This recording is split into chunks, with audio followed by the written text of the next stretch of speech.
సిద్ధంగా ఉన్నారా దేవుని వాక్యం వినడానికి? మీ బైబిల్ చూపించు. వాక్యమై ఉన్న యేసయ్య, నీ సేవకుని ద్వారా నాతో మాట్లాడండి, నన్ను బలపరచండి, నీకు మరింత దగ్గరగా రావడానికి సహాయం చేయండి. యేసు నామములో అడుగుచున్నాను, ఆమేన్.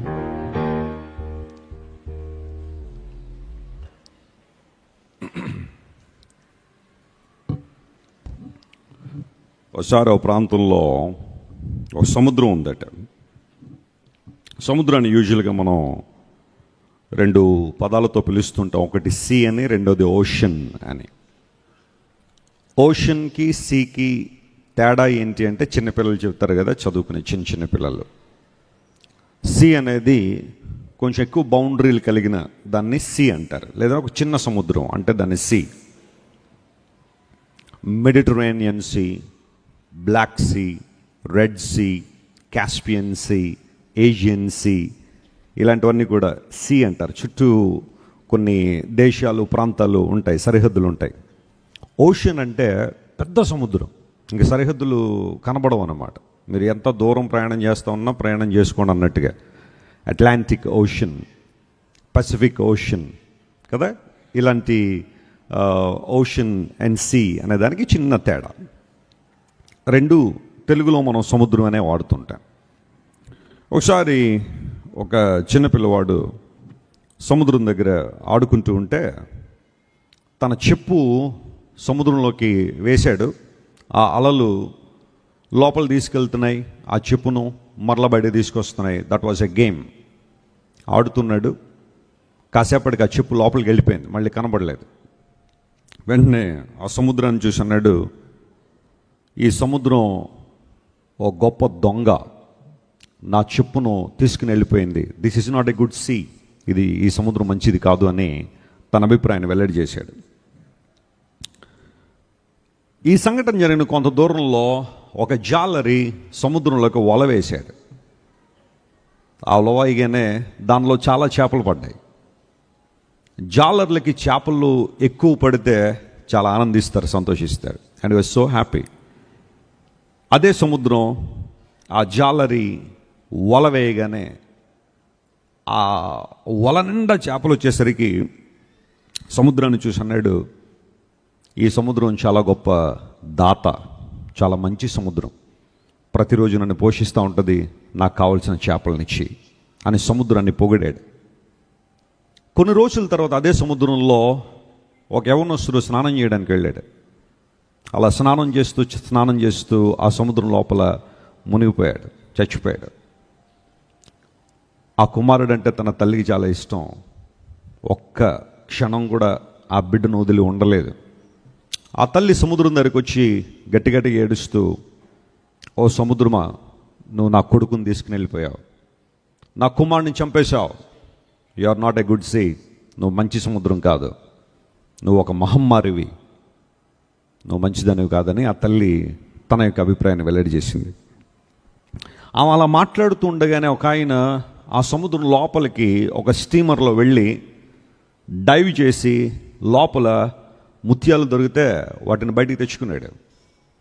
తెచ్చుకున్న తర్వాత అతను సముద్రం దగ్గర నిలబడి, ఓ సముద్రం, నువ్వు చాలా గొప్ప దాతవు, నన్ను ధనవంతుని చేసిన దాతవు అని ఆ ముత్యాలను చూసి సముద్రాన్ని పొగడ్డం ప్రారంభించాడు. ఒకే సముద్రం, ఆ సముద్రంలో మార్పు ఏమీ లేదు. అదే వాటర్, అదే అలలు, అవే ముత్యాలు దానిలో ఉన్నాయి, అవే చేపలు దానిలో ఉన్నాయి. కానీ ఒక్కొక్కరు ఒక్కొక్క పర్స్పెక్టివ్లో ఆ సముద్రాన్ని చూసి తమ యొక్క ఇంప్రెషన్స్ అండ్ ఒపీనియన్స్ వారు త్రో చేయడం మొదలుపెట్టారు. చెప్పును కోల్పోయిన అబ్బాయి సముద్రాన్ని దొంగ అన్నాడు. కొడుకును కోల్పోయిన తల్లి సముద్రాన్ని మహమ్మారి అంది. ముత్యాలు దొరికినవాడు సముద్రం గొప్ప దాత అని, చేపలు పట్టినవాడు సముద్రం నన్ను పోషించే ఆ పోషకురాలు లేదా పోషకుడని తమ యొక్క ఒపీనియన్స్ వెల్లడి చేశారు. గమనించిన ప్రియులారా, జీవితం ఎంత విచిత్రంగా ఉంటుందంటే, కొన్నిసార్లు కొంతమంది మనుషులు బహుశా నీ పరిస్థితిని చూసి నిన్ను నిందించవచ్చు. కొన్నిసార్లు నీవు వారికి చేసే మేళ్ళను బట్టి నిన్ను స్తుతించవచ్చు, లేదా నిన్ను పొగడచ్చు, అభినందించవచ్చు. You are the same person. నువ్వు వ్యక్తివి, అదే వ్యక్తివి నువ్వు. కానీ కొంతమందికి చెడ్డగా ఉండొచ్చు నువ్వు, కొంతమంది మంచిగా అనిపించవచ్చు. జీవితం అనేది ఈ ఎత్తు పల్లాలు లేదంటే ఇలాంటి అనుభవాలన్నీ కూడా కామన్గా వస్తూ ఉంటాయి. నువ్వు ఎంతమందికి మంచిగా ఉన్నా ఎక్కడో చోట ఎవరో ఒకళ్ళకి నువ్వు చెడ్డగా ఉండొచ్చు. లేదా నువ్వు చాలామందికి చెడ్డగా ఉన్నా ఎక్కడో చోట ఒకళ్ళకి ఎవరికో మంచిగా ఉండొచ్చు. జీవితం చాలా విచిత్రమైనది. నిన్నటిదిన నేను పేపర్ చదువుతుంటే ఒక హాస్య సంబంధమైన విషయం నన్ను చాలా ఆలోచింపజేసింది. 4 దొంగలు ఒక గుడి దగ్గరికి వెళ్ళి దొంగతనం చేశారట. ఒక టెంపుల్లో దొంగతనం చేశారు. 15 లక్షల రూపాయలు దొంగిలించారు. 15 లక్షల రూపాయలు. అది వేరే స్టేట్లో ఎక్కడో, వేరే స్టేట్లో ఒక టెంపుల్ దగ్గరికి వెళ్ళి మరి ఆ హుండీ బద్దలు కొట్టారో లేకపోతే మరి ఎక్కడ దొంగతనం చేశారో కానీ they have stolen 15 lakhs of Indian rupees. ఆ తర్వాత 4 అక్కడి నుంచి బయలుదేరి వచ్చి వాళ్ళ రాష్ట్రం వచ్చిన తర్వాత వాళ్ళ ఊరిలో ఒక టెంపుల్ ఉంటే అక్కడ అన్న సంతర్పణ పెట్టారట. వాళ్ళు 1,00,000 రూపాయలు ఖర్చు పెట్టి ఆ ఊరు వాళ్ళందరికీ భోజనాలు పెట్టారట. వాళ్ళందరూ వీళ్ళని ఎంత చక్కగా చూసి ఉండొచ్చు. అమ్మా మా కడుపులు నింపారండి, భోజనం పెట్టారండి వీళ్ళని.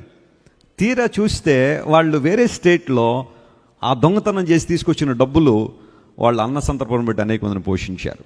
ప్రియులారు గమనించండి, జీవితంలో కొన్నిసార్లు ఇలాంటి అనుభవాలు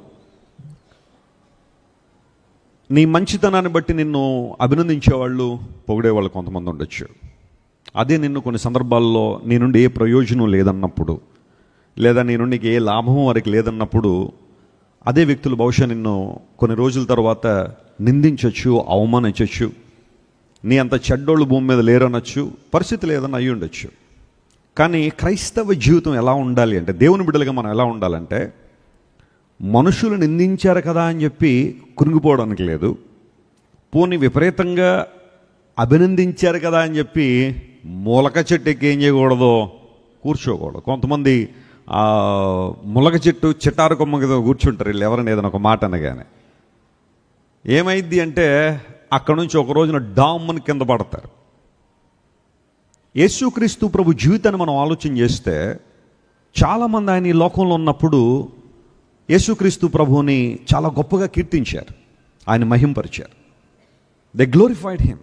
ఆయన చేసిన అద్భుతాల ఆశ్చర్యకార్యాలను చూసిన వాళ్ళందరూ ఆయన్ని చాలా చాలా గొప్పగా కీర్తించారు. At the same time he faced the same kind of opposition, sometimes even persecution. ఆయన అదే సమయంలో కొన్ని సందర్భాల్లో తీవ్ర ప్రతిఘటన ఎదుర్కొన్నాడు. ఆయన నిన్నటిదాకా మంచోడు, చాలా గొప్పవాడు అన్నవాళ్లే యేసుక్రీస్తు ప్రభువుని ఆ తర్వాత కాలంలో ఇబ్బందులు పెట్టిన సందర్భాలు మనం చూస్తాం. లేదా కొన్ని సందర్భాల్లో యేసుక్రీస్తు ప్రభువుని ఇబ్బంది పెట్టిన వారు ఆ తర్వాత కాలంలో ఆయనకు చక్కని ఆయన బృందంలో ఉన్నతమైన స్థితిలో కొనసాగిన వాళ్ళు అయ్యి ఉండొచ్చు. కానీ ఇక్కడ గమనించాల్సింది ప్రజల ఒపీనియన్స్ కాదు.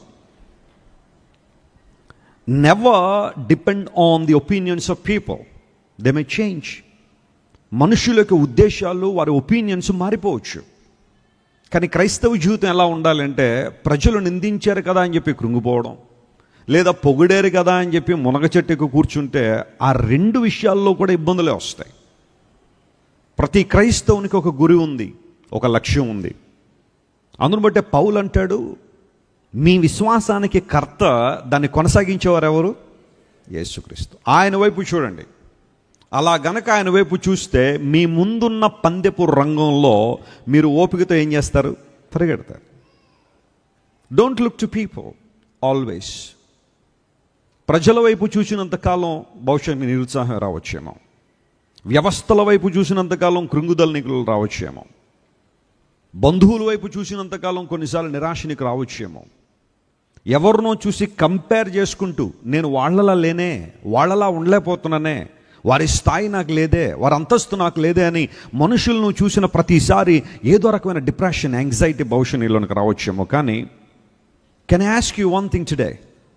Can you look an to your God who has given everything to you? నీకోసం సమస్తాన్ని ఇచ్చేసిన ప్రభు వైపు నువ్వు చూడగలిగితేనట, నీ ముందున్న పందెపు రంగంలో నువ్వు ఎలా పరిగెడతావట? ఓపికతో పరిగెడతావు. ఎందుకోసం అంటే మనకు ఒక గమ్యం ఉంది, ఒక గురి ఉంది. ఆ గురి దగ్గర ఒక బహుమానం కూడా ఉంది. There is a prize for your faith. నీ విశ్వాసానికి ఒక బహుమానం ఉంది. కాబట్టి ప్రతి పరిస్థితిని కూడా చక్కగా అవగాహన చేసుకుని make your self better every day. ప్రతిరోజు నిన్ను నువ్వు ఉన్నతమైన వ్యక్తిగా తీర్చిదిద్దుకోగలిగితే అది జీవితం. ఎవరో పొగిడారని ములగ చెట్టు ఎక్కేసేకండి, ఎవరో తిట్టారని చెప్పి కృంగిపోకండి. దేవుని వైపు చూడండి, బలమైన కార్యాలు ప్రభు మీ జీవితంలో జరిగిస్తారు. రాజుల మొదటి గ్రంథం 6వ అధ్యాయం 13వ వచనం ఈరోజు ధ్యానాంశంగా మనం చదువుకుందామా? పరిశుద్ధాత్మ ప్రేరేపణ ద్వారా రాయబడిన బైబిల్ గ్రంథాన్ని అందరం కూడా తెరుద్దాం. నా జనులైన 1 Kings chapter 6 and verse 13. రాజుల మొదటి గ్రంథం 6వ అధ్యాయం 13వ వచనం. నా జనులైన ఇశ్రాయేలీయులను విడిచిపెట్టక నేను వారి మధ్య నివాసము చేసేదను. అందరూ ఈ మాట నాతో చెప్పండి. నేను నా జనులైన ఇశ్రాయేలీయులను విడిచిపెట్టక. మరలా చెప్పండి ఆ మాట, విడిచిపెట్టక నేను వారి మధ్య నివాసము చేసేదను. దావీదు భక్తుడు ఇశ్రాయేలు రాజ్యాన్ని 40 సంవత్సరాలు పరిపాలన చేసిన తర్వాత దావీదు రాజు తన 70వ ఏట చనిపోయాడు. చనిపోకముందు సొలొమోను, తన కుమారుడైన సొలొమోను, బత్షెబాకు దావీదు గారికి పుట్టిన కుమారుడు సొలొమోన్ రాజుగా పట్టాభిషేకం చేయబడాలని దావీదు ఆశించి పట్టాభిషేకం చేశాడు. సొలొమోను గారి కన్నా ముందే దావీదు గారికి మరొక కుమారుడు ఉన్నాడు. హగ్గీతు కుమారుడైన అదోనియా రాజు అయిపోవాలనుకున్నాడు. సెల్ఫ్ క్లెయిమ్డ్ కింగ్గా. ఎవరు అతన్ని రాజుగా చేయాలనుకోలేదు. తనకు తానే, మా నాన్నగారు రాజు కాబట్టి నేను ఆ తర్వాత నేనే రాజ్యాన్ని తీసుకొచ్చేయాలి, నేనే రాజ్యాన్ని నిలబడి చేయాలని కొంతమందిని తనకు అనుకూలమైన వారిని పోగు చేసుకుని వారందరితో కూడా ఒక పార్టీ పెట్టేసి తన్ను రాజుగా ప్రకటించేసుకున్నాడు. ఆ కోలాహలాన్ని విన్న నాతాను ప్రవక్త మరియు కొంతమంది దేవుని బిడ్డలు దావీదు దగ్గరికి వచ్చి, దావీదు గారు, మీ తర్వాత ఎవరు రాజు అవ్వాలి? మీ తర్వాత ఇశ్రాయేల్ రాజ్యాన్ని ఎవరు పరిపాలన చేయాలి? అదోనియా తను రాజుగా ప్రకటించేసుకున్నాడు. ఆ ప్రాంతంలో అతడు జొహెలెత్ అనే ప్రాంతంలో పట్టాభిషేకం చేయించేసుకుంటున్నాడు.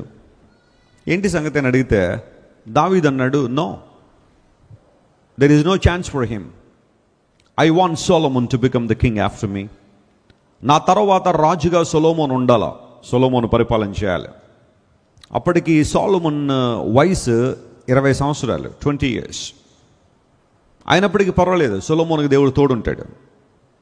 సొలొమోను రాజుగా అవ్వాలి అని దావీదు నిర్ణయించుకున్న తర్వాత సొలొమోనుకి కొంతమందిని సపోర్ట్ ఇచ్చి, యాజకుల్ని కొంతమంది పెద్దల్ని సపోర్ట్ ఇచ్చి సొలొమోను రాజుగా పట్టాభిషేకం చేశాడు. అఫీషియల్ కింగ్గా సొలొమోన్ ఎస్టాబ్లిష్ అయ్యాడు. అయిన తర్వాత సొలొమోను దేవుణ్ణి అడగడం, ప్రభువా నాకు వివేకం దయచేయండి ఆయన, నేను బాలుణ్ణి, వీళ్ళందరినీ పరిపాలన చేయడం నాకు శక్తి లేదు, కానీ నేను నీ మీద ఆధారపడుతున్నాను. I want to depend on you, I want to rely on you for everything, I want to make you as the source of wisdom and knowledge and discernment. నీవు నాకు సహాయం చేయాలని సొలొమోను ప్రార్థన చేయడం. దేవుడు అద్భుతమైన జ్ఞానాన్ని సొలొమోనుకి ఇచ్చారు. సొలొమోను జ్ఞానాన్ని తెలుసుకోవాలని, పరిశీలన చేయాలని చుట్టుపక్కల చాలామంది వచ్చేవారట. ఈవెన్ శాబదేశపు రాణి కూడా సొలొమోను జ్ఞానాన్ని చూడాలని సుదూర ప్రాంతం ప్రయాణం చేసుకుంటూ వచ్చింది. నీ సేవకుల భాగ్యం గొప్పది సొలొమోన్, నేను నీ కొరకు ఏదైతే విన్నానో అది చాలా తక్కువ, నిన్ను చూసిన తర్వాత నీ గురించి విన్నది చాలా తక్కువ నాకు అర్థమైపోయింది. చరిత్రలో దేవునికి అద్భుతమైన స్థానాన్ని ఇచ్చాడు. సొలొమోన్ చాలా చాలా చక్కగా దేవుని జ్ఞానంతో పరిపాలన చేయడం ప్రారంభించాడు. సొలొమోన్ జీవితంలో one of the interesting phases is this. అతడు జ్ఞాన సంపన్నుడే, చాలా చాలా ఉన్నతమైన స్థితిలో ఉన్నవాడే. కానీ సొలొమోను ద్వారా దేవుడు జరిగించుకున్న అద్భుతమైన కార్యం ఏంటంటే దేవుని మందిరాన్ని నిర్మాణం చేయడం, దేవుని ఆలయాన్ని నిర్మాణం చేయడం. అంతకుముందంతా కూడా ప్రత్యక్ష గుడారంలో దేవుణ్ణి ఆరాధించే విధానాలు మనకు తెలుసు. వారు కనాను దేశం వచ్చేసిన తర్వాత ఆ ప్రత్యక్ష గుడారాన్ని పట్టుకుని వెళ్ళి ఎక్కడ వేశారు అంటే షిలోహులో వేశారు. అక్కడ దేవుని ఆరాధన చేశారు. ఆ తర్వాత దావీదు రాజు అయిన తర్వాత మందసాన్ని తీసుకొచ్చి దావీదుపురంలో పెట్టాడు, సియోన్లో పెట్టాడు. ఆ మిగతా వస్తువులన్నీ కూడా గిబియోన్ అనే ప్రాంతంలో ఉంచారు. అంటే మందసం ఒకటి తప్ప మిగతావన్నీ ప్రత్యక్ష గుడారానికి సంబంధించిన వస్తువులన్నీ గిబియోన్లో ఉండేవి. అక్కడ కూడా ప్రజలు వెళ్ళి ఆరాధన చేస్తుండేవారు. సొలొమోను అందుకే కదా గిబియోనుకి వెళ్ళి అక్కడ ప్రార్థన చేశాడు. కారణం అదే. అయితే ఎప్పుడైతే ఇవన్నీ కూడా మందసం ఒక చోట ఉంది, మిగతా వస్తువులను ఒక చోట ఉన్నాయి, why can't we build a temple for God? Solomon ఆలోచన చేశాడు. తన 20 ఏట పరిపాలన స్టార్ట్ చేసిన తర్వాత ఒక 4 సంవత్సరాలు పరిస్థితి అంతా అవగాహన చేసుకున్నాడు, స్థితిగతులను అర్థం చేసుకున్నాడు. సొలొమోను పరిపాలన స్టార్ట్ చేసిన తర్వాత 4 సంవత్సరాలు 2వ మాసంలో, అంటే హిబ్రూ నెలల్లో జీప్ అనే ఒక నెల ఉంటుంది, ఆ నెలలో పని ప్రారంభించాడు, దేవుని మందిర పని. And he finish that work with in 7 years. 7 సంవత్సరాల్లో దేవుని మందిర నిర్మాణాన్ని పూర్తి చేశాడు. And that was a wonderful temple and magnificent temple. దాన్ని చూడ్డానికే చాలామంది వచ్చేవారట ప్రపంచవ్యాప్తంగా. నేను చాలాసార్లు చెబుతుంటాను, సొలొమోను కట్టిన మందిరాన్ని ఈరోజు కనుక మనం నిర్మాణం చేయాలి అంటే 2.5 లక్షల కోట్ల రూపాయలు కావాలి. 2 పెద్ద రాష్ట్రాల బడ్జెట్ ఎంతైతే ఉంటుందో అంత బడ్జెట్ కావాలి. ఆనాడు సొలొమోను కట్టిన దేవుని మందిరం మిరుమిట్లు గొలిపే మందిరం. అన్నిటికన్నా ప్రాముఖ్యంగా బంగారంతో కట్టారు, దేవదారు మ్రాణులతో కట్టారు, సరళ మ్రాణులతో కట్టారు, చాలా చక్కగా ఫర్నిష్ చేశారు. వీటన్నిటికన్నా ప్రాముఖ్యం ఏంటంటే there was the glory of God upon the temple. దేవుని మహిమ, ఆయన ప్రభావం అక్కడ ఉంది. అనేక మంది అక్కడికి వచ్చి దేవుని సన్నిధిలో ప్రార్థన చేసుకునేవారు. ఆ టెంపుల్ డెడికేషన్ సమయంలో సొలొమోను కూడా చాలా అద్భుతమైన ప్రార్థన చేశాడు. One of the longest prayers in the Bible was done by Solomon. Solomon గారు చేసిన ప్రార్థన బైబిల్ అత్యంత పెద్ద ప్రార్థన. ఇత్తడి చప్రం మీద మోకాళ్ళుని ప్రార్థన చేశాడు.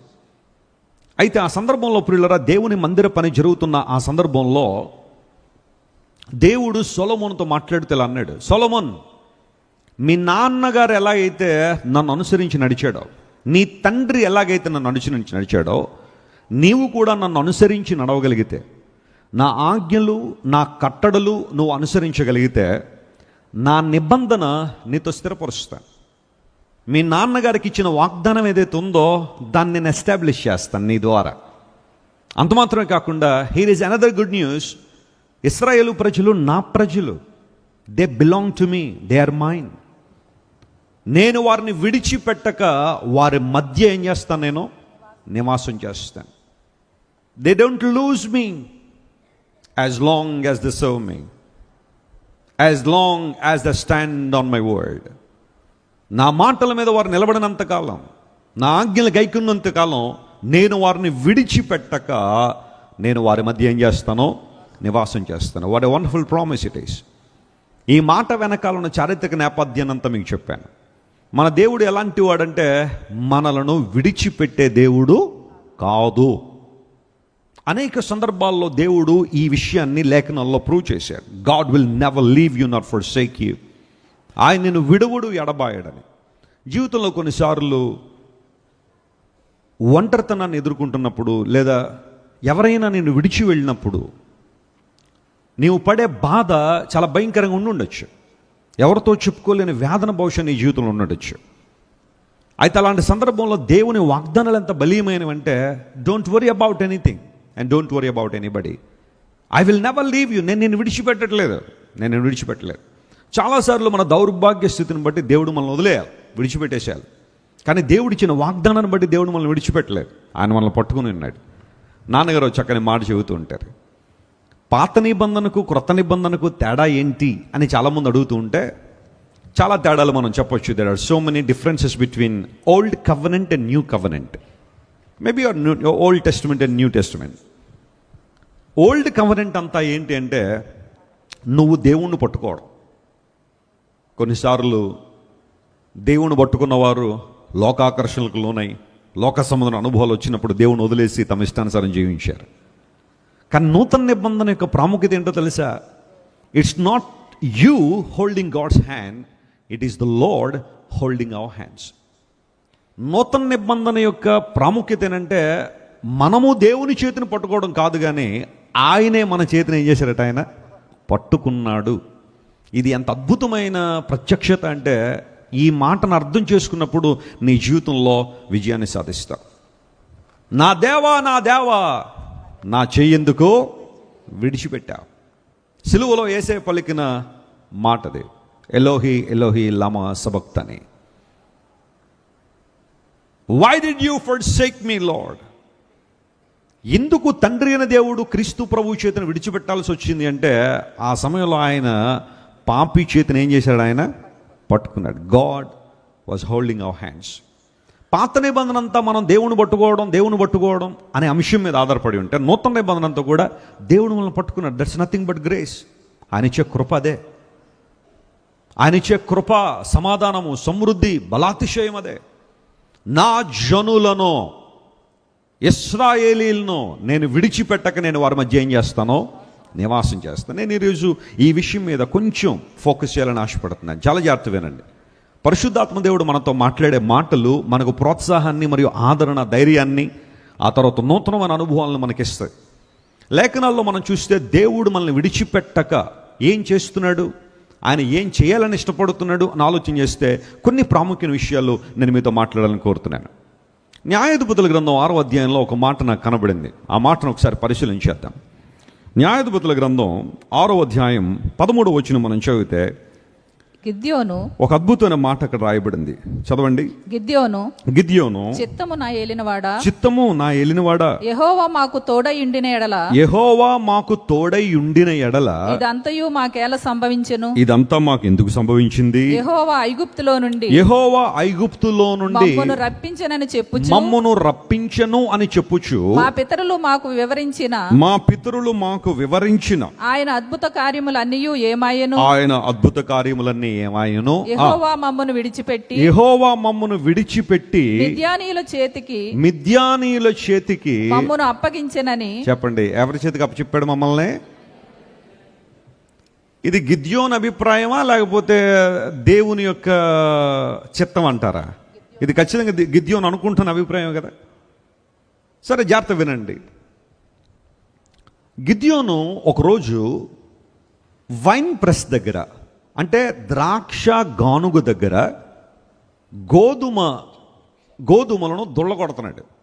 అంటే గోధుమలను వాటి వెన్నుల నుంచి త్రుంచి ఆ గోధుమ గింజలను తీసుకుంటున్నాడు. థ్రెషింగ్ ద వీట్, ఇంగ్లీష్లో రాయబడిన మాట. He was threshing the wheat at a wine press. Wine press దగ్గర వాస్తవానికి ఏం చేస్తారు అంటే, ద్రాక్ష పండ్లు తీసుకొచ్చి ఆ వైన్ ప్రెస్లో వేసి, ఆ గానుగులో వేసి త్రొక్కుతారు. అలా త్రొక్కడం వల్ల ఆ ద్రాక్ష రసము ఆ గానుగలో నుండి బయటికి రావడం ద్వారా దాన్ని పాత్రలో పట్టి ఆ తర్వాత వారికి కావలసినట్టుగా దాన్ని ఉపయోగిస్తారు. That was suppose to be done. ఒక గానుగ దగ్గర చేయాల్సిన పని అది. అయితే గిద్యోను ఏం చేశాడంటే, అతని దగ్గర ఉన్న గోధుమ వెన్నులను తీసుకుని వచ్చి ఆ వైన్ ప్రెస్ దగ్గర దాక్కుని ఆ వెనకాల వాటిని మెల్లగా దుళ్ళగొడుతున్నాడు. అంటే he was preparing a meal for him for that day. ఆ రోజు కోసం భోజనాన్ని సిద్ధపరచుకోవాలన్న ఆలోచన అతనికి ఉంది. ఆ గానుగు చాటున ఎందుకు దాక్కున్నాడు అంటే, అక్కడున్న పరిస్థితులు అలా ఉన్నాయి.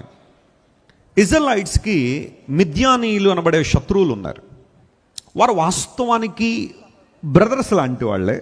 ఎందుకోసం అంటే, ఇశ్రాయేలీలు అంటే అబ్రహాము తర్వాత ఇస్సాకు తర్వాత చెప్పండి యాకోబు సంతానమే కదా ఇశ్రాయేలీలు.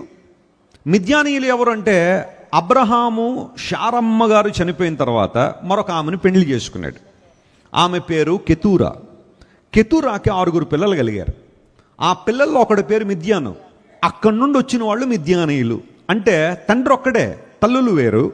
వీళ్ళిద్దరూ ఆల్మోస్ట్ బ్రదర్స్ లాంటి వాళ్ళు. Israelites and Midianites, they were like brothers. But after few years, these Midianites have become strongest enemies for Israelites. జీవితంలో పరిస్థితులు కొన్నిసార్లు ఎలా ఉంటాయంటే, నీ సొంత కుటుంబ సభ్యులే నీ శత్రువులుగా మారిపోవచ్చు. నువ్వు బాగా ప్రేమించిన వారే బహుశా నీకు శత్రువులుగా ఉండొచ్చేమో.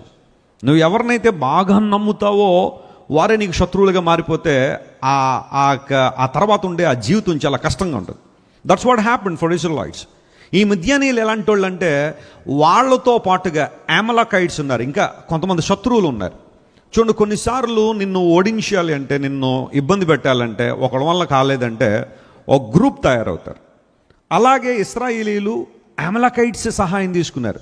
వీళ్ళిద్దరందరూ వెళ్ళి మరికొంతమంది సహాయం తీసుకుని వీళ్ళందరూ కూడా ఇశ్రాయేల్ మీదకి మిడుతల దండిలా మిడతల దండులా వచ్చేసారట. కొన్నిసార్లు చూడండి, మిడతలన్నీ వచ్చి నగరాల మీద పడిపోతూ ఉంటాయి, గ్రామాల మీద పడిపోతూ ఉంటాయి. కరోనా సమయంలో ఎన్ని విచిత్ర సంఘటనలు జరిగినాయి కదండి. ఓ ప్రక్కన వైరస్ దాడి చేసి మనుషులందరినీ ఇబ్బంది పెడతా ఉంటే, నార్త్ ఇండియాలో, మన భారతదేశంలో నార్త్ ఇండియాలో మిడతల దండు వచ్చింది. ఆ మిడతల దండు ఎలా ఉంది అంటే, పొలాల మీద ఇళ్ల మీద వచ్చి ఆ మిడతల దండులు వాలుతుంటే కోట్ల కొలది మిడతలు వచ్చేస్తే ఏం చేయలేకపోయారు. ఆ మిడతలు పోవాలని శబ్దాలు చేయడం, పొగలు వేయడం, ఇలాంటివన్నీ చేయడం కరోనా సమయంలో మన భారతదేశంలో చూసాం. ఒకదాని తర్వాత ఒకటి ప్రకృతి ఏంటో మన మీద పగబట్టేసింది అన్నట్టుగా ఆ సందర్భంలో అలాంటి సంగతులు జరిగాయి కదా. మిద్యానీయులు, అమాలయకులు, ఇంకా కొంతమంది కొండల్లో నివసించే వీళ్ళందరూ కూడా ఇశ్రాయేల్ మీదకి మిడతల దండులా వచ్చేసారట. వాళ్ళు వచ్చి ఏం చేశారో తెలుసా? వీళ్ళందరూ కష్టపడి పండించుకున్న పంటలు ఏవైతే ఉన్నాయో అవన్నీ కూడా దోచుకుని వెళ్ళిపోతున్నారు.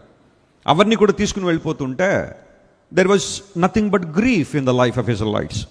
సంవత్సరం అంతా కష్టపడి, లేదా ఒక సీజన్ అంతా కష్టపడి, ఒక నెల అంతా కష్టపడిన తర్వాత ఆ వచ్చే ప్రతిఫలం మనకు దక్కకపోతే ఆ పరిస్థితి ఎలా ఉండో చూడండి ఒకసారి.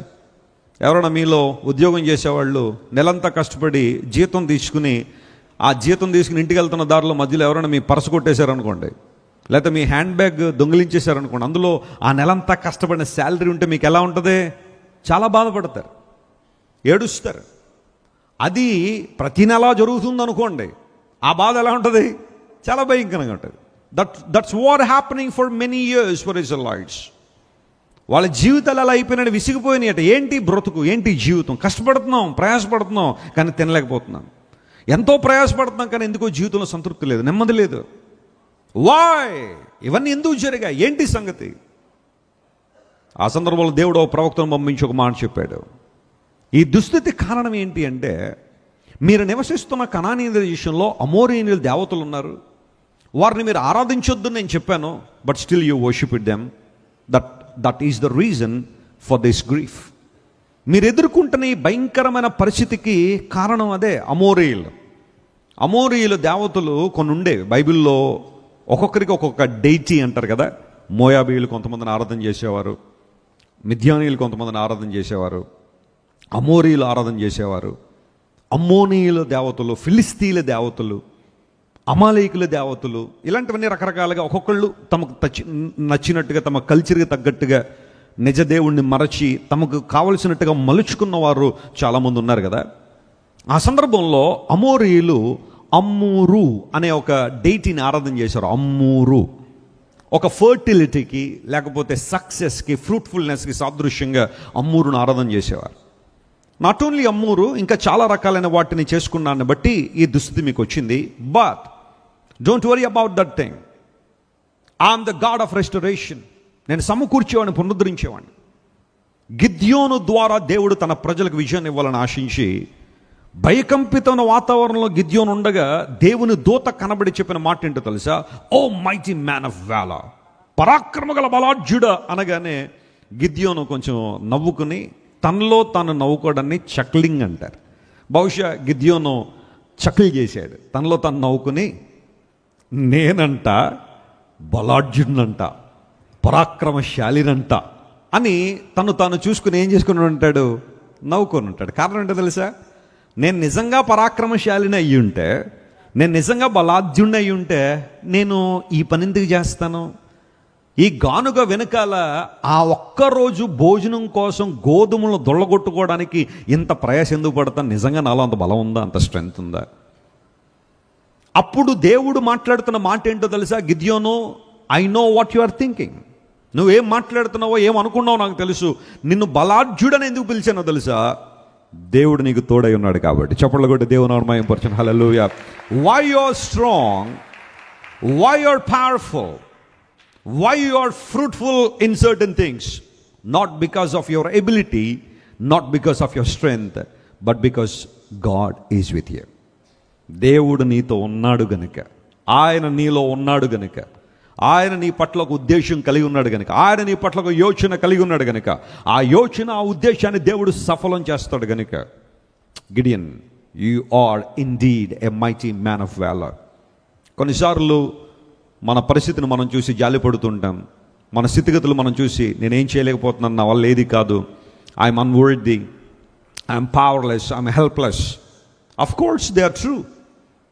మనం శక్తిహీనులమే, బలహీనులమే, మన అయోగ్యులమే. కానీ మనకి యోగ్యతను తెచ్చిపెట్టింది ఏంటో తెలుసా?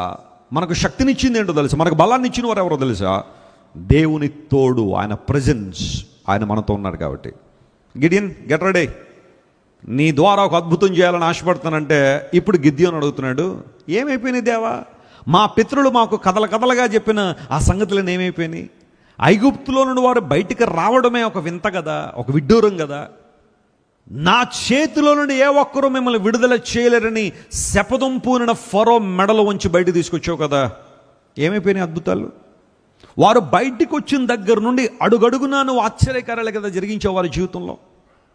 6 లక్షల మంది కాల్బలము, స్త్రీలు పిల్లలతో కలిపితే 20 లక్షల మంది జనాంగానికి భోజనం ఎవరు తేవాలి? నీళ్ళు ఎవరు ఇవ్వాలి? ఆ తర్వాత వారికి కావలసిన అవసరాలన్నీ ఎవరు తీర్చాలి? ఆ ప్రయాణాలు చేసే వాళ్ళలో చాలామంది గర్భిణీ స్త్రీలు ఉండొచ్చు, లేకపోతే చాలామంది అనారోగ్యంతో ఉన్నవారు ఉండొచ్చు. పరిస్థితులన్నీ కూడా ప్రతికూలంగా ఉన్న సమయంలో కూడా వారిని నడిపించావు కదా. రాత్రి అగ్నిస్తంభంగా వారికి ఉండి వెట్టనిచ్చావు. అలా కాని పక్షంలో చలిలో ఎంతమంది చనిపోయేవారు? పగలు మేఘస్తంభంగా ఉండి వారిని కాపాడావు. అలా కాని పక్షంలో ఎంతమంది మాడి చనిపోయేవారు ఆ ఎండలకి. But still you are so gracious in leading your people. నీ ప్రజలు నడిపించడం నువ్వు కనికర సంపన్నుడివై వారందరినీ నడిపించావు. బైబిల్లో చక్కని మాట ఉంటుంది, 40 సంవత్సరాల వారి ప్రయాణ జీవితంలోనట వారు వేసుకున్న బట్టలు ఏమవ్వలేదట, మాసిపోలేదు. మనం వేసుకున్న బట్టలు ఒకే వస్త్రం ఈరోజు వేసుకుని రేపు వేసుకుంటే మన పక్కన 2 కుర్చీలు ఖాళీ ఉంటాయి కదా. అంత ఈజీ కాదు. ఒక్క రోజు తర్వాత ఇంకొక రోజు బట్టలు వేసుకున్నామంటే కొన్నిసార్లు ఇబ్బందే. 40 సంవత్సరాల వారు బట్టలు పాత గిల్లలేదట. మీరు ఎంత ఖరీదైన చీరలు కొనుక్కోండి, ఎంత ఖరీదైన బట్టలు కొనుక్కోండి, కొంతకాలం తర్వాత అవి ఏమైపోతాయి? ఆ కళను కోల్పోతాయి, ఆ యొక్క ఆకర్షణను కోల్పోతాయి వస్త్రాలు. కెన్ యూ ఇమాజిన్ 40 years, 40 సంవత్సరాల నుండి వారు వస్త్రాలు అవే వేసుకున్నా అవి ఏమవ్వలేదట, పాత అవ్వలేదు. కానీ చెప్పుల దగ్గరికి వస్తే వారు వేసుకున్న చెప్పులు కూడా ఏమవ్వలేదట, అరిగిపోలేదట. పోనీ ఆ చెప్పులు తీసుకెళ్ళి ఏమన్నా షోకేసులో పెట్టారా వాళ్ళు? మీరు చెప్పుల షాపును చూడండి, ఆ షూ స్టోర్ మీరు చూస్తే ఆ చెప్పులన్నీ పట్టుకెళ్ళి చక్కగా కలర్ఫుల్ లైట్ల మధ్య పెడతాడు. అవి ఎంత అందంగా కనపడతాయి అక్కడ. మనం వేసుకోగానే అందం అంతా పోద్ది, ఎందుకంటే అవి లైట్లో ఉంటాయి కాబట్టి అంత అందంగా కనబడతాయి అవి. సరే, వచ్చిన తర్వాత బహుశా అంత అందంగా ఉండకపోవచ్చు. పోనీ ఉన్నాయి అనుకోండి, ఎంతకాలం వాడతారు? ఎన్నిసార్లు తెగిపోయి కుట్టించుకున్న ఒక 6 నెలల్లో, లేకపోతే ఒక సంవత్సరం తర్వాత కూడా నువ్వు చెప్పులు మార్చలేదంటే ఎవడో కూడా వచ్చి అడుగుతాడు, బాబు ఇంక ఎంతకాలం వేసుకుంటావు ఆయన, నీకు ఆ ఫీలింగ్ లేకపోయినా కదా. But imagine, they were walking in the wilderness with the same sandals for 40 years. వారి చెప్పులు అరిగిపోలేదట, వారి బట్టలు మాసిపోలేదట. అందును బట్టే వాళ్ళకి వాషింగ్ పౌడర్ అవసరం రాలేదు వాళ్ళకి. ఎందుకోసం? దేవుడు ఆ బట్టలు ఏం చేశాడు? భద్రపరిచాడు. ముందే వాడి చూడండి, ముందు నమ్మండి, ఆ తర్వాత వాడి చూడండి అంటాడు ఒక ఆయన. ఆయనకి ఏదో డబ్బులు ఇస్తారు కాబట్టి అలాంటి చెప్తాడు. ఆయన నిజంగా అది వాడతాడు లేదో మనకు తెలియదు. అలాంటి అవసరాలు వారికి ఎందుకు రాలేదో తెలుసా? God was protecting them in every climate. మరి అవేనా సమస్యలు? ఆహారం కావచ్చు, శానిటేషన్ కావచ్చు. ఆయా సందర్భాల్లో శత్రువులు వారి మీదకి వచ్చేసారు. ఇశ్రాయేలు ప్రజల మీదకి శత్రువులు దండెత్తినప్పుడు దేవుడు వారికి సహాయం చేసి అడుగడుగునా వారికి ఎన్నో అద్భుతాలు, ఎర్ర సముద్రాన్ని చీల్చి, ఏలీము దగ్గర దేవుడు వారికి నీళ్ళిచ్చి, బండల్లోంచి నీళ్ళిచ్చి, ఆకాశం మన్నా కురిపించి, మాంసం కావాలంటే క్వేల్స్ ఇచ్చి, పూరేళ్ళు వచ్చి పడిపోయినట్టు పాళెంలో అంత అద్భుతమైన కార్యం దేవుడు వారికి చేశాడు. ఇప్పుడు గిద్యోను అడుగుతున్నాడు, we truly believe that hour God is great and God is awesome and wonderful. కానీ ఏమైపోయినాయి ఆ అద్భుతాలు? ఆశ్చర్యకారాలు ఏమైపోయినాయి? దేవుడు ఆశ్చర్యకారాలు చేయడం మానేశాడా? అద్భుతాలు చేయకూడదని అనుకున్నాడా? ఏంటి సంగతి? చాలాసార్లు మన జీవితంలో కూడా అదే ప్రశ్న. ఏమైపోయింది దేవుని మంచితనం? ఏమైపోయింది దేవుని అద్భుతాలు? మా పితరుల జీవితాల్లో జరిగిన కార్యాలు ఎందుకు మా జీవితంలో జరగట్లేదు? అనేక మంది జీవితాల్లో జరుగుతున్న అద్భుతాలు నా జీవితంలో ఎందుకు జరగట్లేదు? ఇక్కడ పాయింట్ ఏంటి అంటే, నీ దేవుడు అద్భుతాలు మానేసాడని కాదు, ఆయన అద్భుతాలు చేయలేక చేతులు కొట్టుకుని కూర్చున్నాడని కాదు. God is still powerful, God is still omnipotent God. ఆయన సర్వశక్తిమంతుడే, అద్భుతాలు చేయడానికి ఎప్పుడూ సంసిద్ధత కలిగిన వాడే. కానీ ఇక్కడ పాయింట్ ఏంటంటే, నీ సంసిద్ధత ఉందా వాటిని చూడడానికి? నీ విశ్వాసం బలంగా ఉందా? నీ విధేయత బలంగా ఉందా? ఇది దేవుడు ఆశిస్తున్నాడు. Gideon, get ready. I'm gonna give victory to Israelites through you. Though you are insignificant, though you feel you are unworthy, I have chosen you and I'm sending you for my purpose. నువ్వు అనర్హుడవు, యోగ్యత లేనివాడు, బలము లేనివాడు నువ్వు అనుకుంటున్నావు, కానీ నేను నిన్ను పంపిస్తున్నాను గిద్యోను, గెట్ రెడీ అని దేవుడు చెప్పిన తర్వాత మీరు ఇంటికి వెళ్ళిన తర్వాత జడ్జెస్ చాప్టర్ 6 and 7 మీరు చదివితే ఆ 2 అధ్యాయాల్లో దేవుడు గిద్యోన్ను వాడుకుని మిద్యానీయుల మీద ఏమి ఇచ్చాడు చెప్పండి? విజయాన్ని ఇచ్చాడు. నా జనులకు ఇశ్రాయేలుని విడిచిపెట్టక ఏం చేసావు ప్రభు అంటే, నా జనులను విడిచిపెట్టక శత్రువుల చేతి నుండి వారిని విడిపించి వారికి విజయాన్ని ఇచ్చాను. Praise the Lord. దేవుడు మనకేమిచ్చేవాడు? ఆయన విజయాన్ని ఇచ్చేది. యేసుక్రీస్తు ప్రభు సిలువలో మరణించటం వలన నీ విజయం, నా విజయం ఆల్రెడీ డిక్లేర్ చేసేసాడు ఆయన. Our victory has already been declared on the cross of Calvary. By faith you have to get it. అంతే. విశ్వాసంతో నీ విజయాన్ని స్వతంత్రించుకోవడమే. దేవుడు ఎందుకంటే విజయాన్ని ఆల్రెడీ మనకేం చేశాడు ఆయన? ఆయన ఏమనంటే కప్పు నీదే అంటున్నాడు ఆయన. ఎప్పుడు కప్పు ఎవరిదే? మందే. నువ్వు చేయాల్సిందేంటో తెలుసా? Go and get it. 135,000 మంది మిద్యానీయులు బారులు తీరు ఉన్నారు యుద్ధం చేయడానికి. గిద్యోను అతని వెనకాల ఎంతమంది ఉన్నారు తెలుసా? 300 మంది ఉన్నారు. ఓన్లీ 300. ఎవరైనా అనుకుంటారా ఈ 300 మంది వాళ్ళని కొడతారని? ఎవరైనా అనుకుంటారా ఈ 300 మంది విజయాన్ని సాధిస్తారని? జాగ్రత్తవేనండి. ఆస్ట్రేలియా టీం ఉన్నారనుకోండి, క్రికెట్ టీం, చాలా పవర్ఫుల్ టీం. ఆస్ట్రేలియా ఆడారంటే ఇంకా చాలా కఠినంగా ఉంటుంది ఆట. ఏ బంగ్లాదేశ్ వాళ్ళనో లేకపోతే కొత్తగా వచ్చిన ఐర్లాండ్లోనో తీసుకొచ్చి ఈరోజు మా టీంలో 11 మంది ఆడరో, ఒక్కడే ఆడతాడని చెప్పి ఒకడు నిలబెట్టారు అనుకోండి, ఎవరైనా ఎక్స్పెక్ట్ చేస్తారా ఆ ఒక్కడ 11 మంది విజయం సాధిస్తాడని? No chance at all. Impossible. ఇంపాసిబుల్లో మళ్ళీ ఇంకొక కేటగిరీ అనమాట అది. అసలు జరిగే పని కాదు. ఆ పిక్చర్ మనం చూస్తే 135,000 మంది ఒక ప్రక్కన, 300 మంది ఇటు ప్రక్కన. విజయం ఎవరిని వరిస్తుందంటే సర్వసాధారణంగా చెప్పేసేది మెజారిటీ వైపే విజయం ఉంటుందని. కానీ ఇక్కడ అద్భుతం ఏంటో తెలుసా? ఈ 300 పక్షంగా ఎవరున్నారు? దేవుడు ఉన్నాడు. అది నీ విజయ రహస్యం. ప్రభు ఉన్నాడు ఇక్కడ వీళ్ళ దగ్గర. గిద్యోను చెప్పాడు, మనం వారి మీద విజయం సాధించబోతున్నాం కాబట్టి మీరు 2 చేతుల్లో 2 వస్తువులు పట్టుకోండి. ఒక చేత్తో బోర పట్టుకోండి. Carry a trumpet with your hand and with other hand carry a torch. ఒక దీపాన్ని ఒక చేత్తో పట్టుకోండి, ఒక చేత్తో బోర పట్టుకోండి. మనం ఇప్పుడు యుద్ధం చేయబోతున్నామంటే ఆ బృందంలో మీరుంటే నమ్ముతారా? ఆ స్ట్రాటజీని మీరు నమ్ముతారా?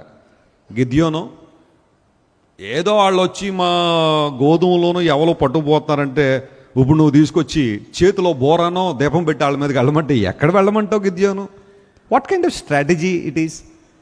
ఈ ప్రణాళిక ఏంటో నాకు అర్థం కావట్లా, ఈ ఉద్దేశం ఏంటో నాకు అర్థం కావట్లా. కొన్నిసార్లు దేవుని ఉద్దేశాలు కూడా మనకు అర్థం కావు. వాటిని ఆలోచించడానికి చాలా చాలా చాలా చాలా విశ్వాసం మనకు కావాలి. ప్రభువా, నా ముందు శత్రుబలం అంత ఉన్నప్పుడు why should I carry a trumpet and a torch? What you would like to teach to us? నువ్వు మాకు నేర్పించాలన్న పాఠం ఏంటి? జాగ్రత్తగా గమనించండి ప్రియులారా. Trumpet represents praise and worship, and torch represents glowing for God, shining for Jesus.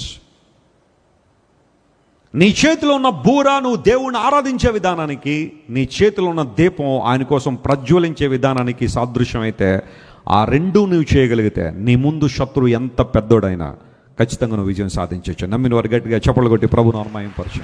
That's a power. There is power in praising God. There is power in worshiping God.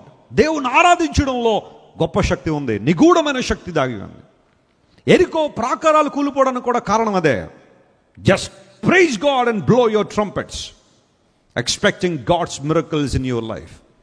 స్తుతించంతే దేవుణ్ణి, ఆరాధించు, హృదయాన్ని కృమ్మరించు. ప్రభువా, thank you, I'm still alive today, it just by your grace. నేను ఇంకా బతికున్నానంటే అది ఎవరి కృప? నీ కృపనాయన. నీకు వందనాలు, కృతజ్ఞతలు అని దేవుని స్తుతులు చెప్పు. దేవుని కోసం వెలుగు. Jesus said I am the light of this world. నేను లోకానికి ఏమై ఉన్నాను? వెలుగునై నన్ను వెంబడించువాడు. యేసు ప్రభువును వెంబడించడం అంటే వెలుగులో జీవించడం. చాలామంది ఈ రోజుల్లో తమ చేతులతో చేసుకున్న వాటిని ఆరాధన చేస్తూ చీకటిలో బ్రతుకుతున్నారు, అంధకారంలో బ్రతుకుతున్నారు. మేము వెలుగు కొరకు తడువులాడుచున్నాం కానీ చీకటియే ప్రాప్తించునని యెషయా గ్రంథంలో రాయబడిన రీతిగా so many people they are living in darkness, darkness of ignorance, darkness of arrogance, darkness of disobedience, darkness of disbelief. చాలామంది జీవితాలు అలాంటి చీకటిలోనే ఉన్నారు. కానీ యేసు ప్రభువును వెంబడించి వారు వెలుగులో ఉన్నారని బైబిల్ సెలవు ఇచ్చింది. నిన్ను నన్ను వెలిగించడానికి యేసయ్య లోకానికి వచ్చారు. మనం వెలిగించడంలో ఆయన మించిన వాడు లేడు. When you submit your life to God, God enlightens you. దేవుడు నేను వెలిగిస్తాడు. పూర్వదినాల్లో ఒక యంగ్స్టర్, రాజుగారు అబ్బాయి, చిన్నప్పటి నుంచి పంచభక్ష పరమన్నాలు, ఆ తర్వాత అష్టైశ్వర్యాలు ఇవన్నీ కూడా అనుభవించిన పరిస్థితి. అయితే ఆ సందర్భంలో ఒక రోజున రాజా కుటుంబం అంటే రాజుల జీవితాల్లో వారి బ్రతుకుల్లో ఉండే పరిస్థితులు చాలా అద్భుతంగా ఉంటాయి కదా. నేను ఒకసారి రాజుగారి ప్యాలెస్కి వెళ్ళాను అబుదాబీలో. మీరు నమ్మండి, దానిలోంచి బయటకు రావాలనిపించలేదు నాకు. మళ్ళీ కుటుంబం సంఘం ఇవన్నీ ఉన్నాయి కాబట్టి మళ్ళీ వచ్చాను బయటికి. లేకపోతే that's a most wonderful place to live. ఆ రాజుగారి ప్యాలెస్ చూస్తూ ఉంటే ప్రతిదీ చాలా అద్భుతం. అబుదాబీలో కింగ్ ప్యాలెస్లో ఒక కర్టెన్ కాస్ట్ 80 కోట్లట. ఒక కర్టెన్ మన ఇంట్లో వేసుకుంటాం చూడ, కర్టెన్. ఆ కర్టెన్ మనం ఎంత పెట్టుకుంటామో 150 రూపాయల కర్టెన్ను బేరాలు ఆడి 40 రూపాయలు తెచ్చేస్తాం మనం. ఆడిని బతకనేమో అసలు. ఆడు ఇంకా పట్టుపో, ఇంక నువ్వు ఉంటే నా బేరం అవ్వట్లేదు ఇంకా అని ఆడు విసిగేసుకుని, ఇంకా కంపాషనేట్ గ్రౌండ్స్ ఉంటాయి కొన్ని సందర్భాల్లో, కనికర పడి ఇంకేమి నన్ను వదిలేదు పాకంలో పట్టేసేలాగా ఉందని చెప్పి కొంతమంది అలా ఆడతారు బేరం. ఎంత బాబు చీర 1000 రూపాయలు, 30 రూపాయలకి రాదా? ఆడికి ఆ 30 రూపాయలకి హార్ట్ బీట్ పెరిగిపోయి, బీపీ పెరిగిపోయి, ఎక్కడ బ్రెయిన్లో బ్లడ్ క్లాట్ అయిపోయి 1,00,000 రూపాయలు ఖర్చు అయిపోద్దని పట్టుపో అమ్మ అంటాడు. ఈ ఇంటికి వచ్చి అంటే 30 రూపాయలు కొనేసాను అంటది. ఆయన కనికరపడి ఇచ్చాడు నీకు అంతే, ఎందుకంటే నీ పోరు పడలేక. అబుదాబీ ప్యాలెస్లో ఒక కర్టెన్ కాస్ట్ 88 కోట్లు. 88 కోట్లు, $10 million. ఆ కర్టెన్ అలా చూస్తే కళ్ళు మినిమిట్లు కలుపుతాయి. అలాంటి ప్యాలెస్లు చాలా ఉంటాయి కదా. ఆ యవనస్తుడు కూడా ప్యాలెస్లోనే పెరిగాడు, అంతఃపురంలో పెరిగాడు. రాజుల ఇళ్లలో పంచభక్ష పరమన్నాలు ఉంటాయి అని అనుకుంటాం, కానీ పంచభక్ష పరమన్నాలు అంటే ఏంటనేది ఇక్కడ తెలుగు, మళ్ళీ తెలుగు క్లాస్ ఏమన్నా మొదలుపెట్టినా అందరూ తెలుగు వాళ్ళమే కదా. పంచభక్ష పరమన్నాలంటే ఏంటి చెప్పగలరా ఎవరైనా? పరమన్నం అండి, పరమన్నం ఓకే. పంచభక్ష పరమన్నం అంటే పరమన్నం దానిలో ఉందని చెప్పి పాలేసి చక్కగా నట్స్ వేసి డ్రై ఫ్రూట్స్ ఇవన్నీ వేసి పరమన్నం చేస్తాం, అదనే కాదు. పంచభక్ష పరమన్నాలు అంటే తెలుగు భాషలో పంచ అంటే ఎంత? 5 రకాలైన ఆహార పదార్థాలు, మన నోటితో తినే పదార్థాలు లేదా స్వీకరించే పదార్థాలు 5 రకాలట. వాటిని తెలుగులో ఎక్స్ప్లెయిన్ చేస్తారేమనంటే, మొట్టమొదటిగా భక్ష్యము. భక్ష్యము అంటే కొరికి తినేవి. చెప్పండి, ఏం చేసేవి? కొరికి తినేవి. గారెలు, బూరెలు, బిస్కెట్స్ ఇవన్నీ ఏం చేస్తాం? కొరుకుతాం. కొరికి తినే వాటిని భక్ష్యములు అంటారు. పంచభక్ష పరమన్నాలంటే ఫస్ట్ది భక్ష్యము అంటే కొరికి తినేది. రెండవది ఏంటంటే భోజ్యము అంటారు దాన్ని. భోజ్యం అంటే నమిలి తినేవి. కొరికి తినేవి ఒక పదార్థాలు అయితే, రెండోది నమిలి తినేవి. ఏంటవి నమిలి తినేవి? రైస్, అన్నం, దద్దోజనం. దద్దోజనం అంటే ఏంటి? పెరుగన్నం. Very good. పెరుగన్నం కొంచెం స్పెషల్గా తయారు చేసే దద్దోజనం, పులిహోర, చక్ర పొంగలి, ఇలాంటివన్నీ ఉంటాయి కదా, పొంగలి. ఆ తర్వాత ఇంకా రకరకాలవన్నీ కూడా వీటిని నమిలి తింటాం, వాటిని భోజ్యము అంటారు.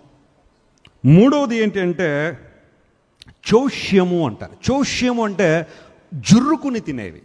జుర్రుకుని తినేవి అంటే ఒకసారి అని లోపల లాగుతాం చూసారా?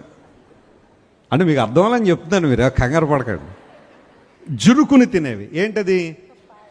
మీరు ఎవరైనా బ్రాహ్మిన్స్ బ్రాహ్మణులు భోజనం చేసే విధానం మీరు చూస్తే, మీరు చారు వడ్డిస్తున్నారు అనుకోండి, వాళ్ళు ఏం చేస్తారు తెలుసా? ఇక్కడ పోయమంటారు ఒకసారి చేతులు ఇలా. మా అమ్మమ్మ చేసేది అలాగా. మా ఇంట్లో చారు పెట్టామంటే ఆమె ముందు చేతిలో పోయాల. ఆ కంచంలో కానీ ఆకులో కానీ వేసే ముందు చేతిలో పోస్తే ఆమె చేతిలో చారు వేసుకుని అని అలా జుర్రేది. బాగుంది, కమ్మగా ఉంది, వేసే అనేది. ఆ తర్వాత జుర్రుకుని తినేవి అంటే చారు, ఆ తర్వాత ఇంకా అందులో రకరకాలు, మజ్జిగ చారు, చింతపండు చారు, టమాటా చారు, మిరియాల చారు, కొంతమంది పెట్టినట్టుగా నీళ్ల చారు, అందులో ఏముండో. పొదుపు ఉద్యమంలో ఉంటారు కొంతమంది, 2 కరివేపాకులు, ఎంత ఉప్పు, ఇదే చారు అంటారు కదా. వాట్ ఎవర్ ఇట్ ఈస్, అవన్నీ జురుకుని తినే. పాయసం చేస్తారు కొంతమంది, వీటిని చోష్యము అంటారు. ఆ తర్వాత లేహ్యము అంటే నాకి తినేవి. నాకి తినే పదార్థాలు కొన్ని ఉంటాయి. అందులో ఏంటి అంటే తేనె. చెప్పండి, తేనె ఏం చేస్తాం? ఇలా గడగడ తాగుతారు ఎవరైనా. తేనె తాగేశారంటే ఆ మరుసటి రోజు ఐసీయూలోకి వెళ్ళిపోవాలి. తేనె నాకి తింటారు కదా, తేనె నాకి తినేది. ఆ తర్వాత ఐస్ క్రీమ్ కూడా ఏం చేస్తారు? నాకాలి దాన్ని కూడా కదా.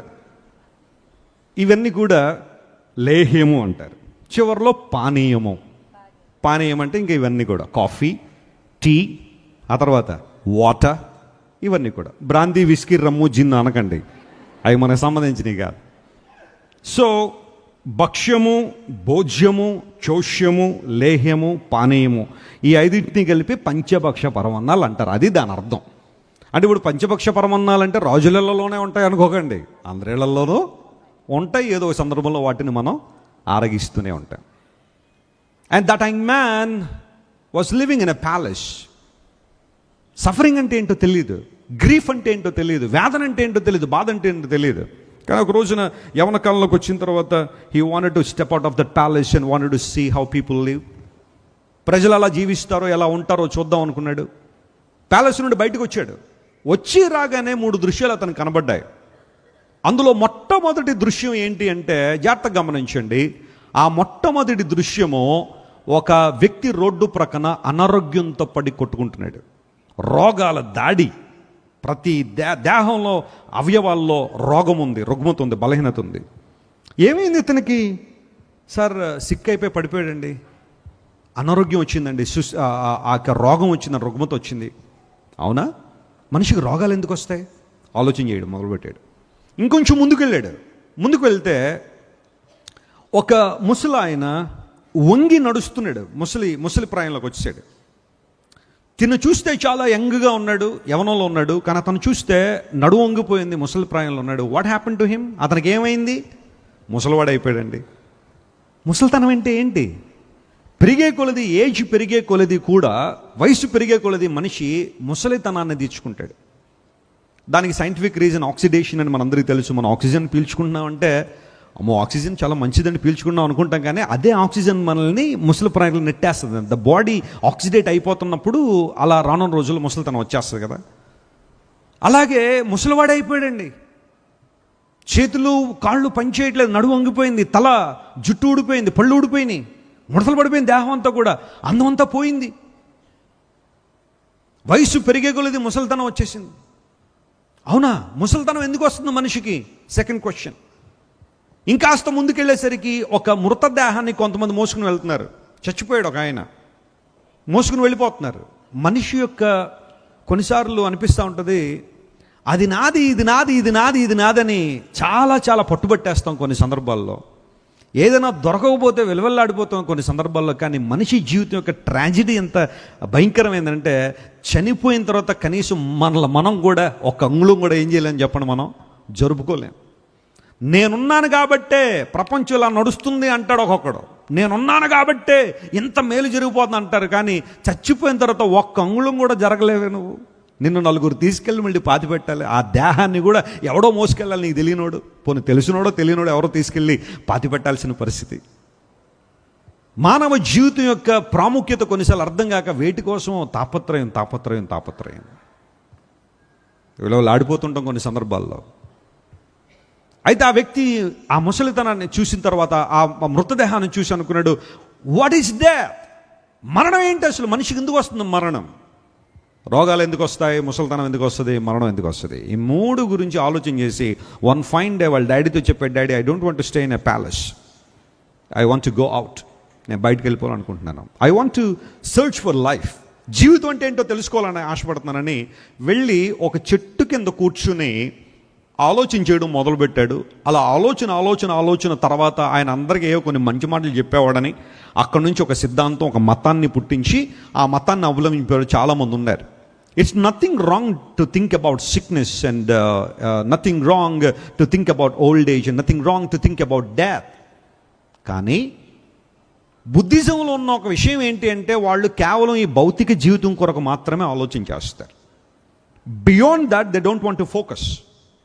మరణం తర్వాత ఏముందనే జీవితాన్ని గురించి వాళ్ళు ఆలోచన చేయరు. నువ్వు ఈ భూమి మీద బతికిన కాలం, అది 70 కావచ్చు, 80 కావచ్చు, 60 కావచ్చు, పీస్ఫుల్గా బతికే, హ్యాపీగా బ్రతికే. Just let it go. ఆ థింగ్స్ ఏం జరిగినా కానీ అలా వదిలిపెట్టేసే. Don't worry about eternal life, think about this life అనే వారు 8-fold ప్యాత్ని తీసుకొచ్చి చాలామందిని వారి వైపు ఆకర్షించుకున్నారు. నేను ఏషియన్ కంట్రీ చాలా వెళ్తూ ఉంటాను. జపాన్ కానివ్వండి, కొరియా కానివ్వండి, వియత్నాం కానీ, కంబోడియా కానీ, సింగపూర్ కానీ, మలేషియా కానీ, ఆ తర్వాత ఇంకా మయన్మార్ కానీ, ఈ దేశాలన్నీ చాలా బుద్ధిజం చాలా ఎక్కువగా ప్రభావితం చూపించే కంట్రీస్ అవన్నీ కూడా. ఆ ప్రాంతాల్లో వాళ్ళు నమ్మేది ఏంటంటే కేవలం ఈ భూలోక విషయాల గురించి నువ్వు ఆలోచించే, don't think about those things. ఆయన వెళ్ళిన తర్వాత ఆ చెట్టు కింద కూర్చోగానే అతనికి ఎన్లైటన్మెంట్ వచ్చిందని చెప్పి ఆ వ్యక్తికి, ఆ గౌతమ్ అనబడే వ్యక్తికి ఆ తల వెనకాల ఒక చక్రం వేస్తారు. ఆ చక్రం ఏంటో తెలుసా? ఎన్లైటన్మెంట్. అతను వెలిగించబడ్డాడని. అసలైన వెలుగు ఏంటి అంటే యేసుప్రభు వారు అన్నారు, మీలో ఎవరైతే నన్ను వెంబడిస్తారో వారు జీవపు వెలుగును కలిగి ఉంటారు. బహుశా మన తల మీద ఎవరో చక్రాలు వేయకపోవచ్చు, కానీ we have something greater power than that. Hallelujah. దేవుని వెలుగులో మనం నడుస్తున్నాం. We are not walking in darkness. We don't belong to the world of darkness. మనం చీకటి సంబంధం కాదు. ఒకప్పుడు చీకటి సంబంధం, కానీ యేసుక్రీస్తు ప్రభు అంధకార సంబంధమైన అధికారం నుంచి విడుదల చేసి మళ్ళీ ఎక్కడ తీసుకొచ్చాడు? ఆయన వెలుగులో తీసుకొచ్చాడు. ఆయన దేవుడు వెలుగైన దేవుడు కాబట్టి మనందరికీ ఆయన తన ఉన్నతమైన కృపనిచ్చి నడిపించాడని బైబిల్ సెలవిస్తూ ఉంది. ఏమాయను దేవుడు మమ్మల్ని విడిచిపెట్టేశాడేమో అనుకున్నాడు గిద్యోను, కానీ దేవుడు విడిచిపెట్టలేదు. గిద్యోను, నిన్ను విడిచిపెట్టేశాను అన్నది నీ అభిప్రాయమే, కానీ అది నా ఉద్దేశం కాదు. I will never leave you. నిన్ను విడిచిపెట్టలేదు కాబట్టి గెట్ రెడీ. దీపాన్ని పట్టుకో, ట్రంపెట్ పట్టుకో, విజయం నీదే. As long as you hold them in your hands. దేవుని స్తుతించే అనుభవాన్ని మర్చిపోకుండా, ఆయన వెలుగులో నడవాలని అవగాహన విడిచిపెట్టకుండా ఉన్నంతకాలం యు ఆర్ నాట్ అబాండన్డ్. నువ్వు విడిచిపెట్టబడలేదు. నమ్మిన వారు గట్టిగా చప్పట్లు కొట్టి దేవుని మహిమపరచండి. ప్రభు నిన్ను పట్టుకుని ఉన్నాడు. ఆయన నిన్ను నడిపించే దేవుడు ఆయన. Gideon, don't think that I have abandoned you and I have left you. I will never leave you, not forsake you. By using you I would like to give victory to Israelites.